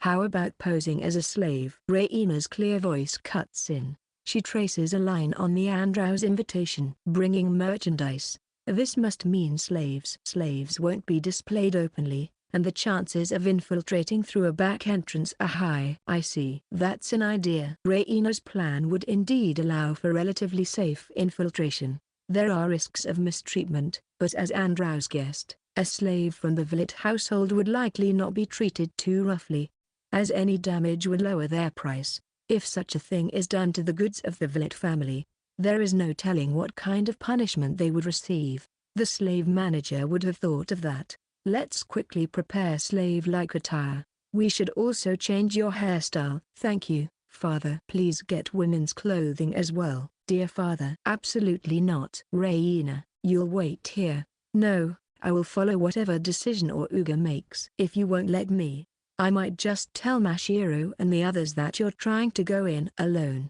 I'm at a loss for words. That's a trump card I can't ignore. I have enough combat experience and ability to be useful. Or am I just a burden? All right, but promise me you won't sacrifice yourself, no matter what. Of course. I won't squander the life you and Uga have given me. If it were Mashiro or Karen, I would have flatly refused, but with Raina, I can still get her to safety in the worst-case scenario. Mashiro and the others said they'd stand by my side, but they're still too fragile to even protect themselves. This time, it'll just be Raina and me. It'll be fine. We'll finish this while Mashiro and the others sleep, and reclaim our normal days. Is everything settled then? My father and I nod in response. Unfortunately, we can't expect support from the kingdom. If the Holy Knights get involved, the party will be called off immediately. In that case, Alice can't be saved. TCH, when the enemy is so formidable, it makes things so difficult. So it's truly just the two of us. That's why we'll prepare as much as possible, to increase our chances of success. The decisive battle will be at night. Until then, the three of us will refine our strategy. Section. The sun has set, with only the moonlight guiding our path. With every jolt of the carriage, we wince as our bottoms hit the hard metal floor. I never imagined they'd even prepare a cage like this. Raina chuckles, her appearance a stark contrast to her usual self. She's wearing a messy black wig over her tied-up hair, and a tattered shirt and holey pants that don't fit her. Most notably, her hands are cuffed behind her back, and her feet are shackled, making it impossible for her to walk freely. She looks like a rural slave girl being transported. I too am wearing a brown, long-haired wig, and a shabby, half-torn outfit. Of course, I'm also bound in handcuffs and ankle shackles. The only difference is the item I've hidden in my pocket, which I couldn't bear to leave behind. The uncomfortable seating is the downside. I missed riding in the carriage with dear father. Same here. The metal floor is hard, making our bottoms ache. How grateful I feel from the comfort of our usual carriage ride. And unfortunately, the smell is quite strong as well. Since the slave is not wearing clothes with the scent of detergent, we'll have to bear with it. Raina forces a wry smile, but she must be feeling the same level of foul odor as me. The slave's clothes and wigs have been intentionally covered in sand or dipped in muddy water to make them look more slave-like. In my past life, this would be unhygienic, but in this world, there is the all-purpose healing magic of recover. As Raina said, let's endure it until we can rescue Alice. You two. We're almost at the Andlaus household now. The servant from the Villet household driving our caged carriage informs us that we've reached our destination. The party venue this time is the Andlaus household's mansion. Well, the chat ends here. I brace myself. A life or death battle is likely waiting ahead. I can't remain in a field trip mindset forever. I curl up and sit cross-legged, trying to play the part of a young man who has given up on his future as much as possible. And I keep my face down, avoiding eye contact as much as I can. Perfect. The carriage stops moving. With my head bowed, I glance sideways at the mansion. The large size is hard to make out due to the black painted walls, but it's clearly a spacious building. Light spills out from the mansion's windows, which seems at odds with the quiet night. The inside seems to be quite lively, as I can hear laughter and music even standing near the entrance. Seems rather in poor taste. Parties are a good way for the nobility to flaunt their wealth, after all. I see. Looks like it's done. While observing, it seems my father has completed the check-in procedure at the reception. The carriage starts moving again, heading to the back of the mansion. There, two burly-looking men stand as gatekeepers, and a slender man with glasses is there to receive us. There are two of them. They're Villet's goods, so don't be rough with them. Of course, we can't afford to reduce their commercial value. Master Juke wouldn't want that either. All right then, leave it to you. Oi, you two, don't cause any trouble. Taken out of the cage, me and Raina are carried inside the mansion like luggage, through the back entrance and down the stairs to the basement. There's no need to get angry here. Our goal is to rescue Alice, so we should avoid unnecessary conflict. Unlike the glittering facade, this area is like a haunted house. The dim, damp, and gloomy corridor is lined with small prison-like cells, where men and women of all ages are chained up, hands and feet bound. Many of them are young women, likely captured from their villages by bandits. Help me, please, God. Why, Daddy, Mommy, I want to go home. I want to go home. Cries can be heard from various corners. That's understandable. Being bought by unknown nobles, awaiting a life of hell. Even if they're just used as labor, that's still the better outcome. Facing the twisted desires of perverted nobles would be far worse. Day in and day out, you will be used as a toy to play with their twisted sexuality, only to be discarded once they're bored. It's no wonder they're in tears. Shut up. "You pieces of trash!" One of the gatekeepers bangs on the wall, shouting loudly. The cries subside, the anger spreading. "TCH, you lowlifes better not piss me off." "Damn scum." The gatekeepers roughly toss us into an empty cell, deeper inside. The impact hurts a little. Didn't they just say not to be rough? They seem to be all brawn and no brain. Most of their grey matter must be concentrated elsewhere. "So you're really the slaves the Villant household prepared, huh? The eyes may be pretty, but you're a terrible bunch of merchandise they brought." One of the gatekeepers leans in close, glaring at us, then spits. "Don't cry, don't scream, just do that, and you'll get out of the cage safely. As slaves, that is. It's best if you don't upset us. Otherwise this is what'll happen." The gatekeeper swings his thick arm, his fist sinking into the wall, cracking it. "If you understand, stay quiet and behave." Seeming to have vented his frustration, the two return to their posts. Once their presence has completely faded, I speak up. "What score would you give that?" 10 points. If it were Uga, his arm would have gone through the wall. Hey, correct. But I won't be putting on such a stupid performance. To avoid being overheard, we huddle close together. "Now, how should we proceed?" Alice is listed as the star item. She is supposed to appear at the very end of the slave auction. It might be tight if we can't find Alice in time. This mansion seems even larger than I thought. After all, they have even prepared a dedicated prison cell for slaves within the mansion. And considering the distance they traveled by carriage to the back entrance, the depth of the mansion should be substantial as well. Moreover, to have this kind of underground area as well in such a place, finding Alice will be a struggle. Then, let's move as soon as the party starts. We'll take down the gatekeeper and the handover personnel, and begin the search. Is it alright to kill them? Wouldn't it be better to keep them alive for when the slave auction begins? Unless I'm certain they'll betray the Andlaus, they're the same as us. We can't assume they'll obediently follow orders. I see. By the way, what about the other slaves? HMPH?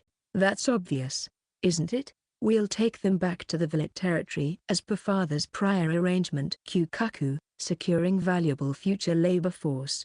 How splendid. Working on our own territory would be far better than being at the mercy of those depraved aristocrats. After all, those here are most likely those who have already lost their homeland. In this world, slaves are only commoners. Only the aristocracy can use magic. So slaves don't fall as low in status. There are even rare cases where fallen aristocrats are picked up, but those are very few and precious. There's no way they'd be left in this dung heap. That's why, with Raina, who can use magic, here, taking down these three who seem to be relying on the absence of any other magic users will be easy. Once the party starts, those who finished registration should come back inside the mansion. That's when we'll the muscle brains. So we'll ambush them then. I'll handle the bespectacled one who seems more intelligent. Let's see if he can spill any information about Alice. In that case, we'll first need to have them unlock the door and come in. Judging from the earlier situation, they seem like easy targets to provoke. Luring them in should be simple. The flow is set. Now, we just have to hold our breath and wait with Raina. And then, the moment has come. And with this, the reception is over. I'll go check on the condition of the merchandise before the auction starts. This time, there were some pretty high-quality women. I'd love to bed one just once. Geez. Damn it. Every night, I'm sick of those cheap, ugly whores. Your conversation is as vulgar as ever. Shut up, you homo. I don't want to hear that from you. The three space voices and the sound of the back door closing can be heard. We immediately made eye contact and sprang into action. Transcendence of limits. I circulate the power through my bloodstream, accelerating the heart's function to enhance my physical body. HMPH. I tear apart my own handcuffs, and forcibly widen the locked portion of Raina's handcuffs, rendering them useless. After that, just keeping our hands behind our backs, and we're free in no time. I position my body in front of Raina to conceal that her leg shackles have been removed, and in a small but clear voice, I spoke. You three are a bunch of vulgar beings, idiots. A moment of silence. Then, A trembling voice mixed with anger echoed in the cell. "Looks like we've got someone here who wants to die, huh? I'll kill you. Just like you wish." "Hey, wait, you two, don't forget their merchandise." They took the bait. The two fools come stomping in with loud footsteps, as if trying to intimidate. Ignoring the bespectacled one's warning, the men who have entered our room unlocked the cell door. They're truly like moths drawn to the flame. "Hey, brat. You're gonna regret, huh? Too bad. Looks like I won't be getting to bed even those cheap whores anymore." The moment they stepped in, I violently shattered my own leg shackle. The slave who was supposed to be restrained had freed himself from the iron chains. This fatal oversight, born from their shock at this fact, I put all my strength into a kick aimed at the first one's groin. Ark! Gak! I can feel the devastating impact as I shatter his pelvis. Unable to withstand the unimaginable pain, he collapsed, frothing at the mouth. Raina. She slipped through the space opened up by the fallen man, almost simultaneously with me calling her name. The next moment, the bespectacled one's scream rang out. The plan has practically succeeded at this point. "Damn it, you bastard." The man who had displayed impressive strength earlier winds up a powerful punch, but it's slow and lacks power. I easily catch his sloppy strike with a light thud. This level doesn't even require using transcendence of limits. My raw physical strength alone is enough to overwhelm him. "What? You blocked my straight right punch?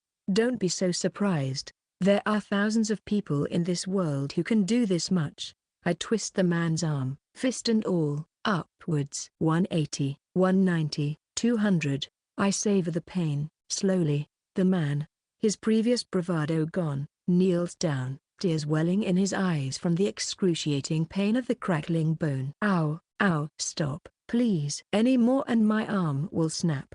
"Don't worry, the human body isn't so fragile. That can't be true." "I'm begging you, let me go from here and I'll stop." "I'll continue." 210. Twist and further. There's a loud popping sound as the bone dislocates. "Ugh, you bastard." Mustering his last bit of strength, the man swings his remaining left fist. "Okay, this is what's called a right straight punch." I draw my fist back to my side, drawing the bow like a spring, and release. Fists colliding. His left arm is crushed, the bone breaking through the skin. "Jaya." My arm. I believe this is how you quiet them down, right? Gah. Ark. Mimicking how he silenced the slaves. I strike the man's temple with force. The violent rattling of his brain within the bone causes him to collapse, eyes rolled back. The muscle heads are done. Now, the thin glasses one remains. I don't know. I really have no idea about such a person. "I see. That's unfortunate. Well then, you must be tired, so please rest easy." No, not the electric shock Sagai. Raina's magic spell strikes him directly. The thin glasses man convulses violently before losing consciousness. Or Uga. They're just lowly hired hands, working for the Andlaus family for money. It's no wonder they don't know anything substantial. The predictable outcome. Unfazed, I move on to the next phase. Hey, you guys. Save us too. Please, help us as well. With the threats gone, the slaves suddenly become noisy. It's understandable they've seen a glimmer of hope, but I don't appreciate the ruckus. Placing my finger to my lips, the clever ones quickly quiet down. Searching the thin glasses man. Aha! There it is, the jail keys. Can you all follow my instructions? Why yes. Then, very well. I use the keys to open the slaves' cells, breaking the handcuffs and shackles one by one as I explain. Those who want to be saved, board the wagon of the Villet family waiting outside. They'll take you to a safe place. The Villet family? Does that mean you're possibly? You'd think I'd be the kind of person you imagine, in a place like this? They've realized my identity. The commoners are suddenly struck with awe, trembling as they look down. Their joy is fleeting, just when they thought they were saved before falling into the hands of nobles.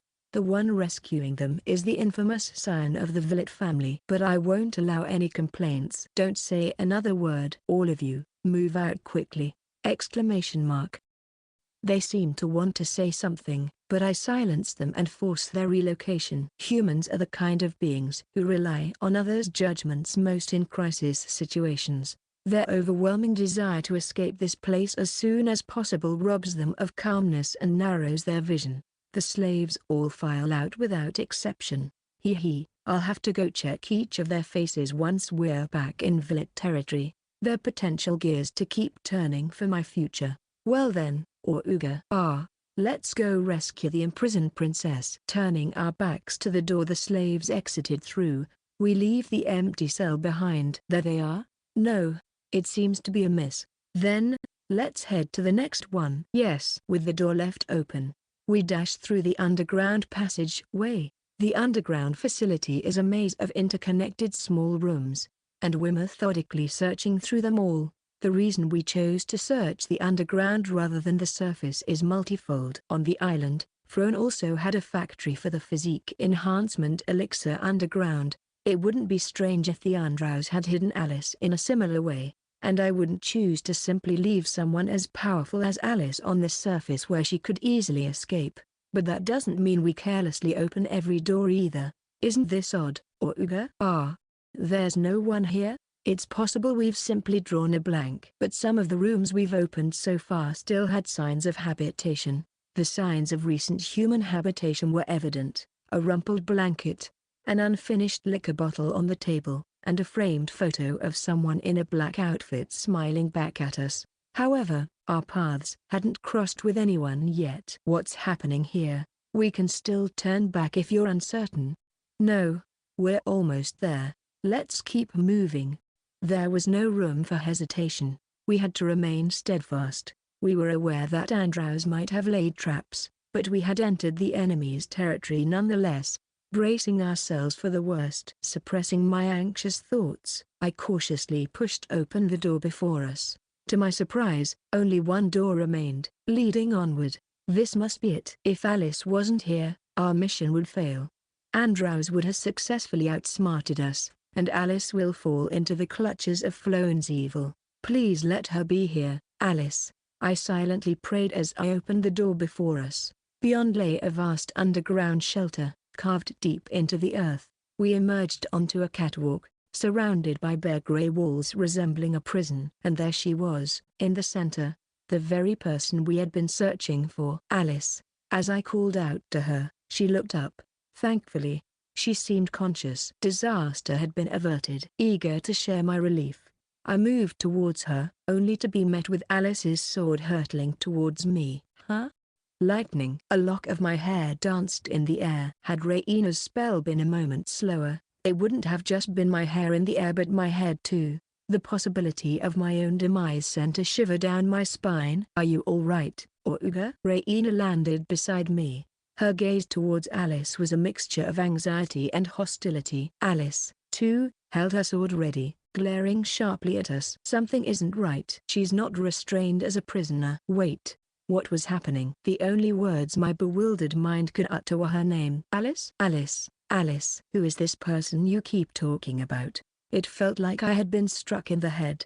Her words hit me hard, making everything painfully clear. I understood now. This wasn't the Alice we knew.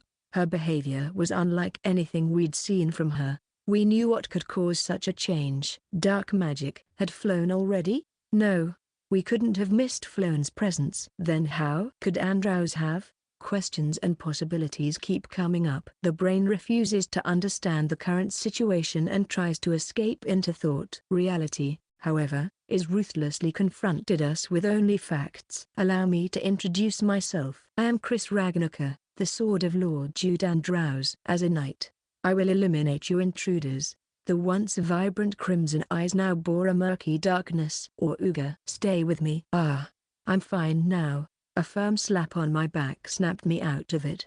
Thanks to Raina's encouragement, I regained my focus. Before us stood the renowned master swordsman, a formidable foe far beyond our capabilities. She is also far superior to me in physical strength. For me and Raina, there could be no more formidable enemy. We will never win this fight if we are distracted. We will die here for sure. Time to regroup.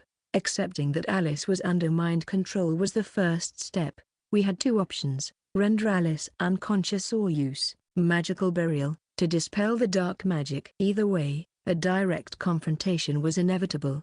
Hey hey. Close combat with Alice, huh. This wasn't like our usual training. Alice would be deadly serious, but I had an advantage. We're going 2-on-1 with the support of my trusted sister, Raina. Can I count on you? Without a doubt. I was afraid you'd forgotten about me. I'm motivated. It's not a matter of if I can or not. We had to do this to save Alice. It seemed our final, daunting mission lay ahead. I don't have any power boost elixir left. Lightning magic is all I can use. Understood. Let's see how far we can go with this challenge. Saying that, I lightly tap my open palm towards Alice, keeping a steady rhythm by lightly bouncing. This way, my muscles don't stiffen, allowing me to respond instantly to my own timing or match hers. An all-purpose defensive stance. Has the strategy meeting concluded? I'm grateful you waited for us. If you still need time to repent your sins, I'll wait. That won't be necessary. There are no such plans in the future. Then become the rust on my sword. The pressure from the released killing intent. A stinging sensation throughout my body. So this is the might of a serious Alice. Fast. The speed and momentum of her charge are almost disorienting, as if time has been sliced, in a mere breath. She's closed the distance, her sword swinging from the left, intent on cleaving me in two. Phew. I can't take a direct hit, the bone in my arm would be taken with it. I minimize contact, deflecting the flow of the sword and neutralizing the attack. Following the sword's trajectory, I slip my left hand inside, palm striking the blade to change its angle from horizontal to vertical. The redirected force of Alice's attack results in the floor being split. TCH. I involuntarily swallow my saliva. Even a glancing blow from that would be instantly fatal. What's terrifying is that this isn't even the full extent of her sword skills, it's just a regular attack. Stamina-wise, I can't keep this up indefinitely. So I won't waste the opportunity as she pushes the attack. Magical burial. I thrust my open right hand towards Alice's chest. Just hit her. Even if she tries to block, a touch is all I need to win. In that moment, magical burial should activate and break the brainwashing. So I aim for the widest target area, making it harder to evade. Lukewarm. But I caught a dangerous scent. What? Releasing her sword with her left hand, Alice twists her hips, the sheathed blade half turning to parry my thrust. What kind of sense of smell is she using to avoid even a touch? Hey, no time to be surprised. I'll end this. The slash wielded with inhuman arm strength, single-handed. Lightning bolt. But thanks to Raina's timely magic interrupting Alice's attack, the blade never reaches me. Thanks for the save, Raina. It's not really worth thanking me for. Raina maneuvers to avoid interfering with my attacks, using her magic to fill the gaps after I strike, supporting me. Alone, I would already be dead, but with her help, we're at least evenly matched. HMPH. How bothersome. That's more our line. I resume the same defensive stance. I certainly want to avoid a prolonged battle, but I can't recklessly attack when victory is unclear. The way to win against a superior opponent has always been the same. Countering with precision strikes. In this fight against Alice, that is the path I must follow. You'll stubbornly cling to defense. Huh. Fine. Then I'll make you realize the error of that thinking. What? This is Alice's killing intent spikes explosively. So that wasn't even her full power earlier. I find myself taking a step back. Danger signals blaring loudly in my brain. I mustn't fight. They scream. Flee quickly. But for some reason, my fear doesn't paralyze my thoughts. They continue to turn. Is this the Alice I know? Can the one wielding a sword, bereft of justice, and controlled by evil, truly be called Alice? Is the Alice I fear merely a soulless monster, swinging a blade without conviction? I didn't choose to cowardly flee because the desire to save Alice kept me rooted. Subjugating my instincts with reason, I force myself to face her because I believed that was the path of light we must walk. Raina. Hide behind me. 24 bolts of lightning. Raina responds instantly to my call, unleashing a barrage of lightning arrows to fortify our defense. Yet the impending sense of death refuses to subside. After image void/gale. 10 after images of Alice. One of them launches a slash attack. Section. Ladies and gentlemen, please bear with us for a moment. We are currently preparing the merchandise. Please wait a little longer. This announcement has been repeatedly made on the stage. The slave auction advertised has yet to begin, and the gathered noble guests are starting to voice their discontent. I see. Auga and Reina have succeeded. Suppressing my smile, I join the nobles in grumbling about the delayed start of the slave auction. I'm afraid today's slave auction will not be held. Since Auga and Reina freed all the slaves, they have likely already escaped the Andlaus territory by the carriage they used earlier. Without any merchandise, the auction can never begin. So, I'll just continue to act as the villainous lord as usual until this party is over. Duke Villet. May I have a moment? What can I do for you, Lord Andlaus? I'm surprised he's the one approaching me. I was feeling a bit relieved, so his sudden appearance caught me off guard. Come with me. Ah. Of course. Without explaining the reason, Andlaus tersely urges me to follow. I don't have any excuse to refuse. Could it be that my actions have been discovered? I still lack enough information to make a judgment. At least, I can decide after going with Andlaus. After handing my drink to a waiter, I follow behind him as he heads outside. He's heading towards the back entrance of the mansion where the slaves are kept. What seems to be the issue, Lord Andlaus?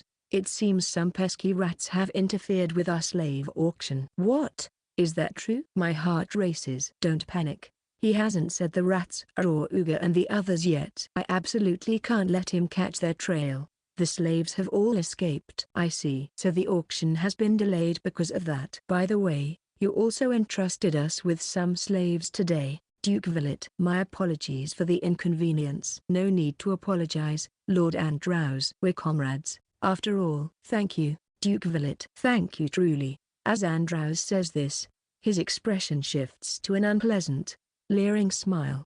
I can't shake this ominous feeling. Cold sweat trickles down my back. But, I'd like you to rest assured, it seems my prized slave has been safe, and is just now capturing the rats for me. I see. That is good news then. I've never been more grateful for the accumulated years of experience. In my younger, less experienced days, I wouldn't have been able to rein in the swirling emotions in my chest. Yes, it is good news. So, Villet, thin arms wrap around my shoulder, like a snake closing in on its prey. Why don't we go sit together? Watch as my prized slave tortures the rats who dared interfere with us. I can only nod in response to his whisper. I clench my fist tight enough for my nails to dig in, struggling to contain the surging emotions.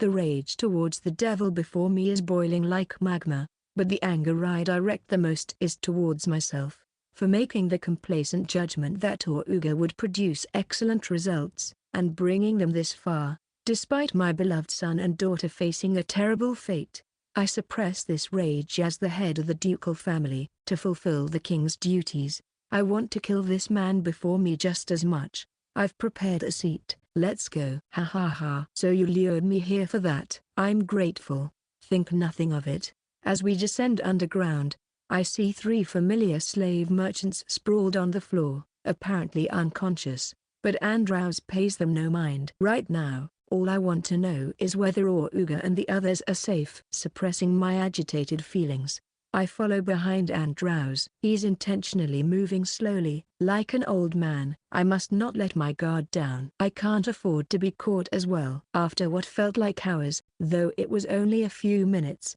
we arrive at an open doorway. The rats who freed the slaves and my prized swordsman are in this shelter. I don't want to step in. I don't want to see. Swallowing down those feelings, I cross the entrance. Ha ha.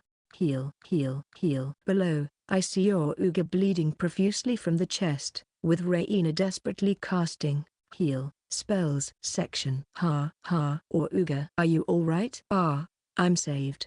My vision is blurry from blood loss. My head is spinning. Is my sternum shattered to pieces? But thanks to Reina's desperate heal casting, the pain is only enough to cause nausea. I want to praise myself for not losing consciousness even with the limits transcendence I activated just before the attack. Certainly, the situation looks overwhelmingly unfavorable for us. But for me, this level of damage is nothing, as I was able to etch the sight of Alice's sword strike into my memory. That fact alone gives me hope. I never expected this technique to leave you alive. Unexpected. I see the surprise on her face. She's forgotten, hasn't she? If she was brainwashed, she's just a doll being manipulated after all. Let me correct one thing. Placing my hands on my knees, I slowly rise up and point at her. You're not Alice. You're correctly known as Chris Ragnica. Alice honed her sword skills to execute justice out of a caring heart, to strike down evil in order to protect others. She cuts evil to save.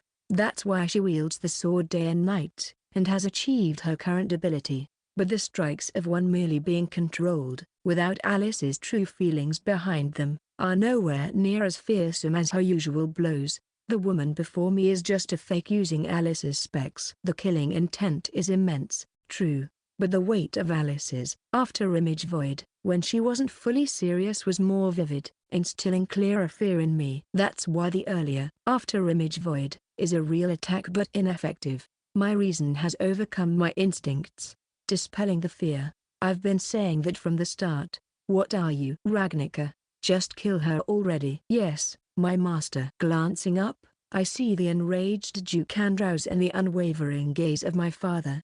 He looks like they've brought her to the Andlaus, but that old man. He's panicked, isn't he? I don't know if he's determined we'll die here, but his command has exposed him as the one who brainwashed Alice. I see. So it was him. He's the one who defiled her pride. From the day she swore to be my sword, Alice has been mine. Her resentment, the justice she wields, her untarnished pride, all of it has been mine. Because I thought of it as the dignity of a villain who would shoulder others' lives. But to treat her merely as a tool through the easy means of brainwashing, without even that resolve, I absolutely won't forgive that act of his. I shift my pointing finger from the doll woman to the old wretch observing from a safe distance. You're next. Don't move from there. Those words are meaningless, intruder. This time, you will die. Try saying that after you've actually killed someone. Bravado, is it? Next, I'll tear your body apart. Alice begins unleashing the killing intent to fire off another after-image void. I slowly push Raina out of the line of fire, so she doesn't get caught up in it. Raina, I'd like you to leave the rest to me. Will you be alright? Don't worry. I have no intention of losing at all. Reassured, she steps out of the line between Alice and I. From here on, it's a conversation just between us two, a sacred space that only we are permitted to join. I know, Alice. Your convictions aren't so weak as to be defeated by some cheap brainwashing. I'll wake you up right now, Alice. You're a persistent man, didn't I tell you? My name is Chris Ragnica. The shockwave of her power-driven strike extends in a straight line. In order to reach her, I must first close the distance. Then the choice I must make is to advance. Limit transcendence, hardness. I channel a surge of power into my right arm all at once. The resulting rapid circulation of copious blood and power turns my arm a dark red-black, granting it hardness surpassing even steel. The cellular damage is intense as a result. But now is not the time to consider such things. I must focus solely on our conversation. Blade flow. Timing it with the shock wave, I fire my fist. The high-pitched clashing of metal on metal sounds as I immediately rotate my arm inward. The added twisting force causes the diverted shock wave to flow behind me. Using such a strange technique, it's a technique I've been considering day and night to defeat you. It's not that I've been losing to her in every sparring session. I've been searching for a way to overcome her. There, I've made it this far. My body is already enhanced by the world's power. If I redirect the limit transcendence force I've focused in my right arm into my legs, what will happen? With explosive bursts of speed, I shatter the floor and rush at Chris Ragnica like a bullet. Magical burial. Thrusting upwards with my right palm strike. In response, Chris tries to block it with her sword without letting her hand touch me, which is when I use my left hand to stop the movement of my right arm. This throws off Chris's rhythm! When an attack doesn't come at the expected timing, a tiny opening is created, as the brain demands processing time to handle the unexpected. But the role of this left hand isn't just to disrupt the tempo. By restraining the movement of my right arm, I've built up tension. This will further accelerate the release of my right arm. Magical burial. Gah. The palm strike finds its mark in Chris's abdomen, blasting her away. If your consciousness had been Alice, you could have prevented this attack. You know what kind of a man I am, and I know what kind of a man I am. But now you're Chris, against a new opponent. My feints might work. The question is, will this bring her back? I couldn't pour my full magical power into transcendence and magical burial simultaneously, but the effects were clear, even if limited. Chris began suffering in a way I'd never seen before. The power of magical burial was weakening the mind control, allowing the true Alice within to resist. So now, I can reach her through my fists, speaking to her. Alice, how long are you going to keep sleeping? Are you content to be manipulated like this? Manipulated? No, I am Chris Ragnaker, the sword of Lord Jude Andlaus. Not enough yet. That's fine. As many times as it takes. I'll keep pounding my fist into her, the fist that made her believe in my future. Higher. NGH. With the mind control faltering, Chris's movements were unsteady. Now's the chance to press the attack. Closing in again, I unleashed a barrage of punches at Alice, using both fists to the fullest. My right hand, empowered by transcendence, broke through her defenses, while my left delivered magical burial strikes to her body. With your sloppy sword work now, I have no need for you. I can't believe such a brittle, weak sword could be trusted. Shut up. I'm continuing the legacy of Captain Lily. Continuing. But who am I? Captain Lily. So that's the superior officer you admired. How sad, though, that the one she entrusted her sword to turned out to be such a weakling. No, that's not right. Captain Lily, before she died, she was smiling. Why did the captain die? Yes, good. Even if each strike lacked power, the repeated blows were gradually weakening the mind control. Alice's consciousness was slowly returning. I see. The captain was being controlled by someone, and I was meant to defeat that person. That's right, Alice. Weren't you sworn to become Ugavilit's sword, to vanquish evil? I am Ugasama's sword. My name. Chris repeated my words like a mumbling mantra. The mind control was breaking, and Alice and Chris's consciousnesses were becoming intertwined. This was my chance to push through to the end. Look this way, Chris Ragnaker. TCH. Chris's head turned towards Andlaus's direction with a jerk. That bastard. So he still had enough magical power left to use dark magic. I desperately stretched out my right arm to keep her line of sight from aligning with them. Looking that way, I saw Father and Raina pouncing on Andlaus to restrain him. I'll give you all my remaining magic power. Kill Ugavilit. Chris Ragnaker. Please, no. Let it fail, somehow. But my desperate wish fell on deaf ears. A flash. The keen overhead slash cut deep into the arm I'd raised to block. GGH. Ugh. Enduring the searing pain, I poured all my focus into controlling the magic. Her sword stopped its motion just after severing half my arm. That was close. If the activation of transcendence had been even a little delayed, I would have been cut through. But now her sword is fixed in place. Well then, I suppose I should gamble on one thing here. I'll be taking that sword now! Exclamation mark. I yanked my arm, pulling her and the sword towards me. This would bring us into close quarters combat, where the sword's long reach would be a disadvantage, but she refused to let go of the sword. Hey. Finally, you're facing me head on. I placed my other hand over hers, gripping the sword's hilt, but Chris neither pushed it away nor released the sword. She was desperately trying to wrench the sword out of my arm, single-mindedly. Looks like even under mind control, this sword is still important to you. The name she uttered when the mind control faltered, Captain Lily, was likely the superior officer she had once admired, as she had told me before, and this sword must have been entrusted to her by Captain Lily. That's why she had protested when I belittled it, so it must be precious to her. As both Chris Ragnaker and Alice, my guess had hit the mark perfectly. My bad. Looks like the core of you hasn't changed, even under mind control. What's wrong? You're not saying anything like before. No matter how much I asked, She wouldn't give me an answer. She was simply desperate to wrench the sword free. Earlier, Andlaus said he would grant her all his magic power. Could it be that as a result, their brainwashing became stronger, stripping away even the faint remnants of her own will? This action may not be driven by her feelings for the sword, but merely an attempt to reclaim the weapon to carry out orders. Andlaus, just how much must you trampled people to be satisfied? It's all right, Alice. I'll free you from this torment. Suppressing the anger welling up like a spring, I speak to her gently.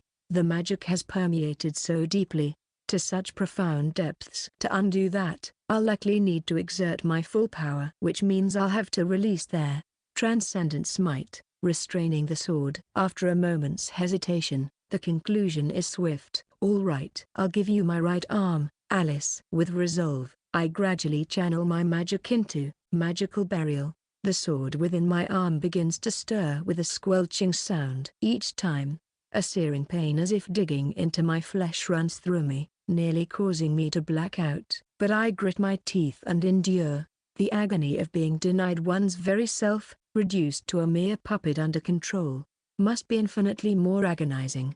Thinking thus, I must bear this pain with a straight face. If I truly am the man who can grasp the world Alice promised me, I won't utter a single weak whimper at this. You promised me that day, didn't you? That you are my sword. As the pain in my arm increases, so too does the effect of magical burial, channeling into her. The dark shadows recede from Alice's body. Her clouded, murky gaze regains its beauty. Reflected there is no longer Andlaus, but, from that day on, all of you has been mine. So I won't accept your resignation until I permit it. You will wield the sword for me. Mar.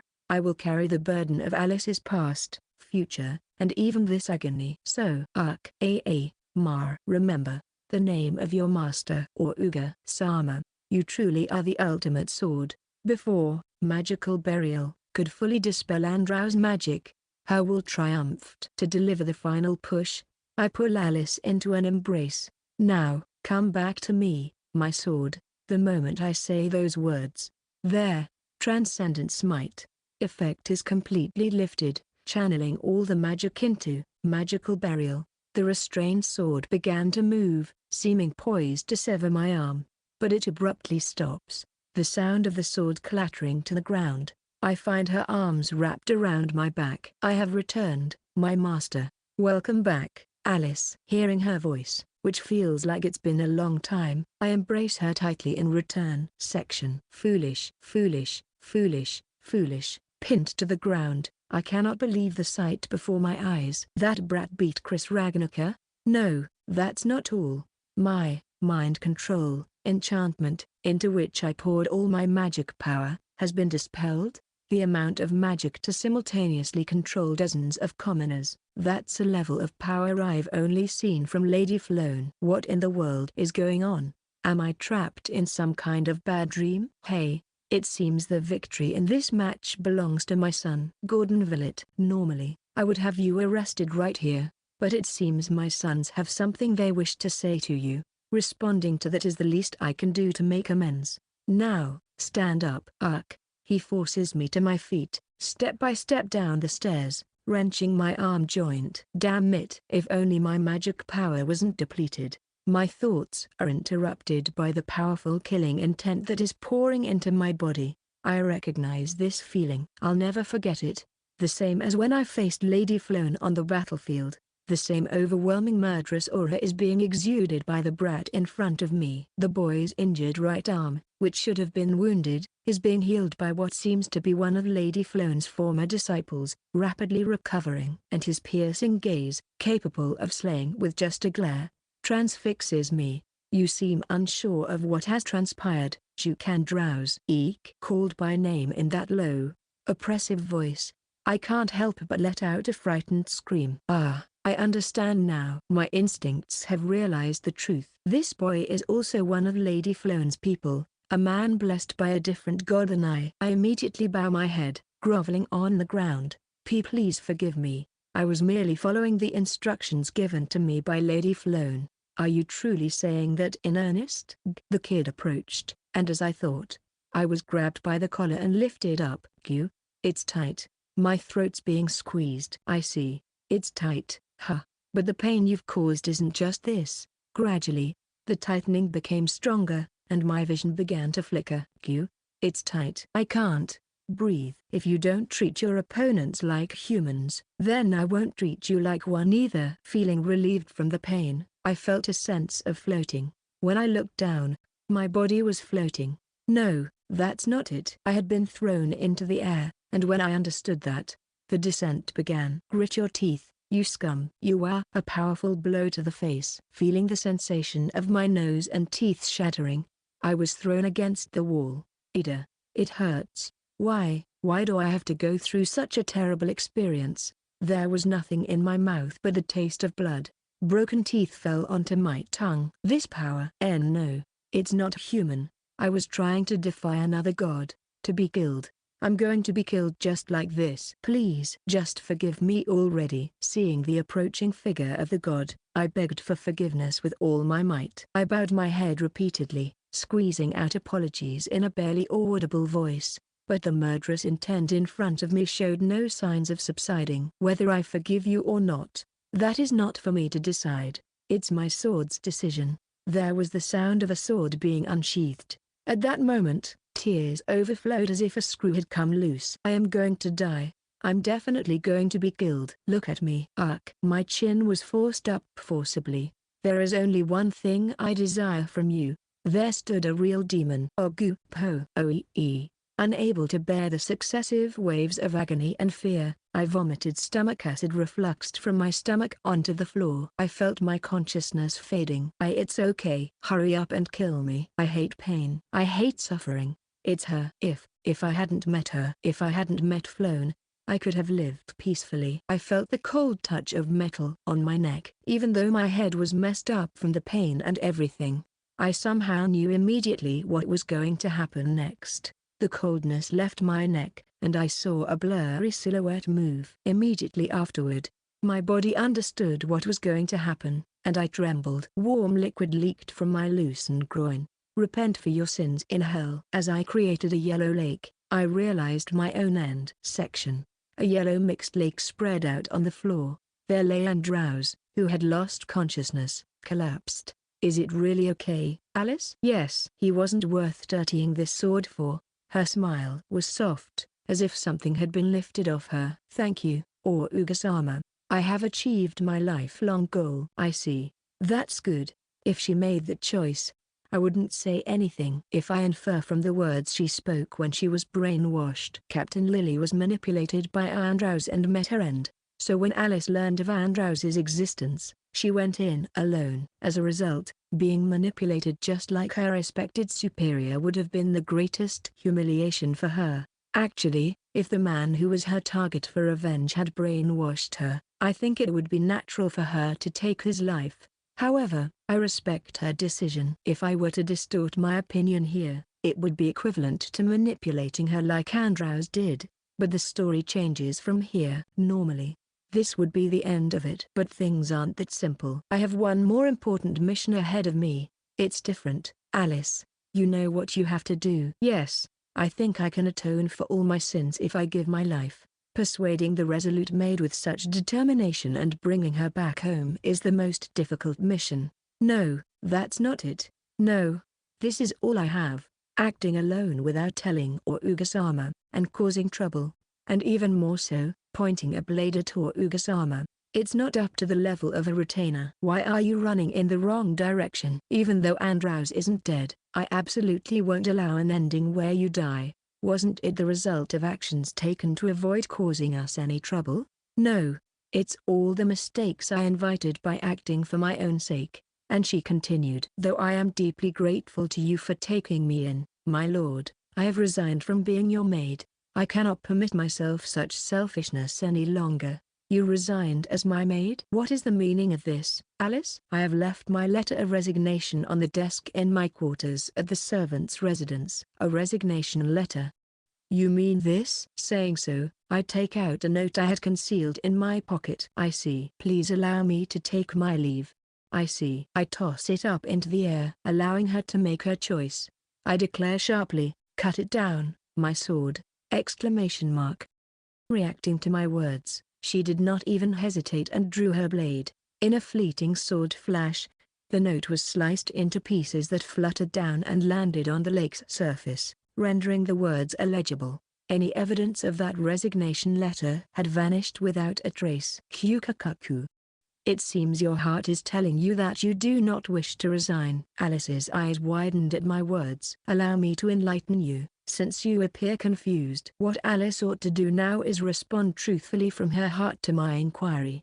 That is all, my lord. Surely you have not forgotten my question? Far from it. Words I could never forget, not for a single moment past or future. Then simply tell me the feelings you had in response to those words. Is it all right for an unworthy person like myself to do so? You are the only one for me, the sword that will cleave open my path to conquest. Saying that, I gently patted Alice's head. Drop by drop, tears began to stream from her eyes. I recalled the scene when we first met and formed our contract. Her trembling voice. I wait patiently for her to continue until the end of eternity, until my dying breath. I swear to wield my blade for you, my lord Ouga. Epilogue. It's been a few days since that hectic incident. It's been officially reported that Juke Andlaus was found to be connected to the lightning strike flown, and has been secretly executed by the kingdom. Apparently my father, who knows all the details, spoke to the king and had it arranged this way. A simple performance to appease the public. The real him is being held in the kingdom's underground prison. There's no reason to kill source of the information. Though, he's apparently gone mentally unsound and can no longer hold a proper conversation. He has no one to blame but himself. Andlaus kept hold of things he should have discarded, showing just how much of a Flown fanatic he was. But in the end, dragging Flown's name into his last attempt to escape responsibility shows that he cared most about himself. This whole incident has led to various changes. In the nobility circles, Juke Andlaus' disappearance has had a major impact, and corrupt lords are now fighting behind the scenes to succeed his slave trade operations. However, none of them hold as much influence as the Andlaus family did, and the kingdom is systematically crushing the exposed fools. That's what's changed for the world. As for the changes around me, Lord Ouga, please open your mouth wide. The maid Alice has become even more diligent in caring for me since her return. The cause is the bandages wrapped around my right arm. It seems the after effects of the limit transcendence I used in my battle against the brainwashed Alice still linger, as a chronic pain won't subside. Their healing magic only works on sword wounds, leaving me confined like this. Even my body, gifted from the heavens, couldn't withstand the repeated use of limit transcendence. It seems that's all it took to leave me in shambles, so I'll have to seal it away for a while. When I realized my arm was unusable, I had trouble stopping Alice from trying to cut off her own right arm. After convincing her, she's now serving as a replacement for my right arm, physically caring for me in a maid-like manner. Perhaps because of that, Alice has uncharacteristically not handed off this duty to Mashiro and the others. Thank you for the meal. You're welcome. Lord Ouga, are you all right in the restroom? I'm fine. I can handle that much on my own. You don't need to follow. Is that so? As for other changes, it feels like the distance between us has become closer. Previously, she seemed to be intentionally restraining her emotions, but that barrier has been removed. Perhaps there was some sort of breakthrough within her. I'd prefer if she didn't get so down just because she can't accompany me to the restroom. About time. Glancing at the clock, it's the time I was summoned by my father. As I stand to head to the office, Alice opens the door for me. Strangely, there's a wheelchair waiting in the hallway. Alice, what's this? In case Lord Ouga were to stumble and further aggravate your arm, I've prepared this as a precaution. I thought it was just another one of her usual reckless acts, but I was surprised to find out that there was a proper reason behind it. That part is a secret. If that's the case, then I'll leave it to her. I settle into the wheelchair, and Alice carefully pushes me. Being so doted on like this, I might end up becoming a useless person. Lord Ouga tends to bottle things up, so I thought this would be just about right. Is that so? But Yes. After my arm has healed, I'll have you join me for plenty of training. Understood. I'll put together a rehabilitation menu. If I get lazy, the backlash is going to be terrifying. Let's take it slowly and steadily regain your senses. Yeah, this leisurely pace is nice once in a while. In fact, I wish it could continue forever. These recent days have been exactly the laid-back lifestyle with a beautiful girl waiting on me that I aimed for. Stairs. Shall I stand up for these? No need. Please remain seated. I'll carry you down as is. Alice effortlessly lifts the wheelchair and carries me down the stairs. At the very end of the hallway is the office I'm headed to. Thank you, Alice, for the return. I'll wait here for you, so please don't worry. I see. Then, I'm counting on you. It's not a bad thing, so I'll let Alice have her way. Also, Lord Oruga, while you're at it, please take this. Alice hands me a cute pink stationery. Our correspondence has been steadily continuing. Thanks to that, I've learned new things about Alice. Little things like her liking sour fruits, and being slightly afraid of dogs. Nothing major, but that's enough. It's odd that we haven't had more lively discussions beyond just physical theories, martial arts, and magic. Come to think of it, the last lively topic was muscles, wasn't it? On the way back, I should be sure to expand the conversation by drawing from the information I've gathered through our letter exchanges. Yeah, that's what I'll do. With that resolve, I went to put Alice's letter in my pocket, when I noticed her gaze fixed on me, and somehow, she seemed a bit fidgety and busy. Is something wrong? Forgive me. I'm not accustomed to such matters. That is, Oruga-sama. If it's not too presumptuous, I would be grateful if you could reply to that letter sooner rather than later. Is that all? Consider it done. As soon as I'm done talking with father, I'll read it right away. Why yes. Seems she was satisfied with that. Hey. This new way of politely asking is a good change. Well, I shouldn't keep father waiting too long. I knock on the door. Come in, Oruga. It's fine to enter. Excuse me, father. My thoughts froze for a moment. There, across from father, was a face I recognized, a famous one. Wait, isn't that the king? Why would the king be in our home? No, that's not it. I hastily dropped to one knee, bowing my head in greeting. I deeply apologize, King Emerald. Ha. This is the first time we've met face to face, Oruga Villet. I hear my foolish son has been quite a handful for you. You are a talented young man. Show me your courageous side. Such kind words, your majesty. I am unworthy, but I thank you. With permission granted, I raised my head and took the seat next to father, who was patting it. He seems to be enjoying my reaction. Father, you should have informed me if the king was coming. Gahahaha. It's a surprise.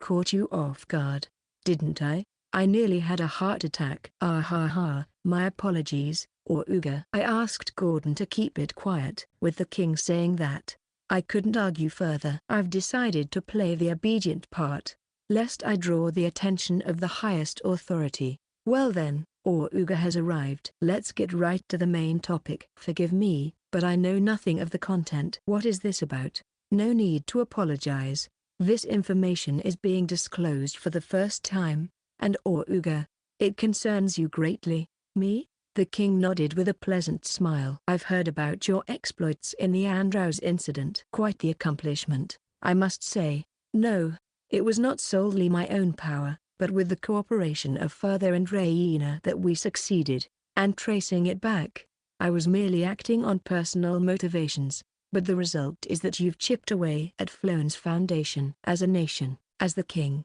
I cannot simply leave it at that. So there is one thing I would like to confer upon you. Wait a minute. I have a bad feeling about this. If the reason for the surprise was that they didn't want me to know, then, there's one possibility that comes to mind. No way. Could that actually be happening? The king himself coming to our estate? That's unthinkable. But alas, my wish was dashed mercilessly. Oruga Villet, considering your performance, it has been officially decided that the title of Saint shall be bestowed upon you. No, I grimaced, inwardly screaming in anguish. Section. Then I shall call on you later, Oruga-sama. Don't worry, I'll be sure to read the letter. Thank you very much. I bowed and left the room. Walking the hallway, Uga-sama, who had just come out of Gordon-sama's room, looked listless and dejected. I couldn't help but comply when he pleaded to be left alone for a little while. Even so, he was still trying to keep the promise we had exchanged. Uga-sama is truly kind, and I feel blessed to be able to serve such a person. No, blessed is hardly the right word. After all, I had tried to kill my own master as a result of my own actions. Normally, I should have been ordered to take my own life. But here I am, still able to live each day as Uga-sama's sword. Upon calm reflection, perhaps the things I wrote were foolish. No, but I swore an eternal oath to be Uga-sama's sword, and he has forgiven me. Even when I tried to take on more of the chores as a replacement for my lost arm, he said, "Don't worry about atoning, it's fine." I pushed through with it because I wanted to stay by his side, in addition to the atonement. In any case, Uga-sama no longer thinks about that day. So, it should be alright. I never imagined the day would come when I would be so distressed by anything other than the sword. I wonder what kind of expression Uga-sama has as they read the letter right now. The moment I regained my consciousness was undoubtedly when I was under the brainwashing of that Andlaus, and Uga-sama rescued me. I had been trapped in a dark, cold watery abyss, a lonely hell where no one's voice could reach me. Then a warm ray of light flowed in. That light, which dispelled the darkness restraining me and guided me to the surface, was Uga-sama's. When I desperately called out Uga-sama's name underwater and was able to voice my will clearly, and felt the warmth of the one who embraced me, I knew I could never return to my former self. To wield the sword for Uga-sama, that oath's content hasn't changed since the day we met, but the reason I swore it has changed, just a little. Because I've come to know a new feeling, one I thought was foreign to me. Alice? The sound of the door being forcefully flung open echoes. Turning around, I see Uga-sama, holding the letter I wrote, standing in the hallway. I'm glad he read it so promptly. What is the meaning of this? Even the composed Uga-sama cannot hide his surprise as he gazes at me. His ears seem uncharacteristically reddened. If he read it with that awareness, I cannot be more delighted. Yes, as written, it is my feelings, and a question. The final line I pen this time is this: I love you from the bottom of my heart. Will you also make me your wife, Uga-sama? Afterward. Good morning, good afternoon, good evening, boobs. I won't stop until scolded. Readers, I've missed you. It's been a while. I'm here. Well, this time the main focus was on the ultimate maid, Alice. How was it, I wonder? I was able to write about episodes from her past that hadn't been delved into deeply before, and perhaps you got a different impression of her than before. Among those, the most shocking revelation was probably that she had been concealing the true size of her breasts with bandages all this time. Big breasts do get in the way when swinging a sword, you see. In some circles, there's a theory that utilizing the centrifugal force on the breasts when swinging a sword can increase the attack power, but unfortunately, I don't have breasts of my own to test that. If any readers have conducted such experiments, please contact me via DM on social media. I'll be overjoyed and wait eagerly for your report. Well, enough boob talk, as there's not much left. Time for acknowledgements to the readers and the various people who have lent a hand in bringing this work to fruition. Thank you. I look forward to meeting you all again in the fourth arc. Well then, I'll conclude here. End of Volume 3.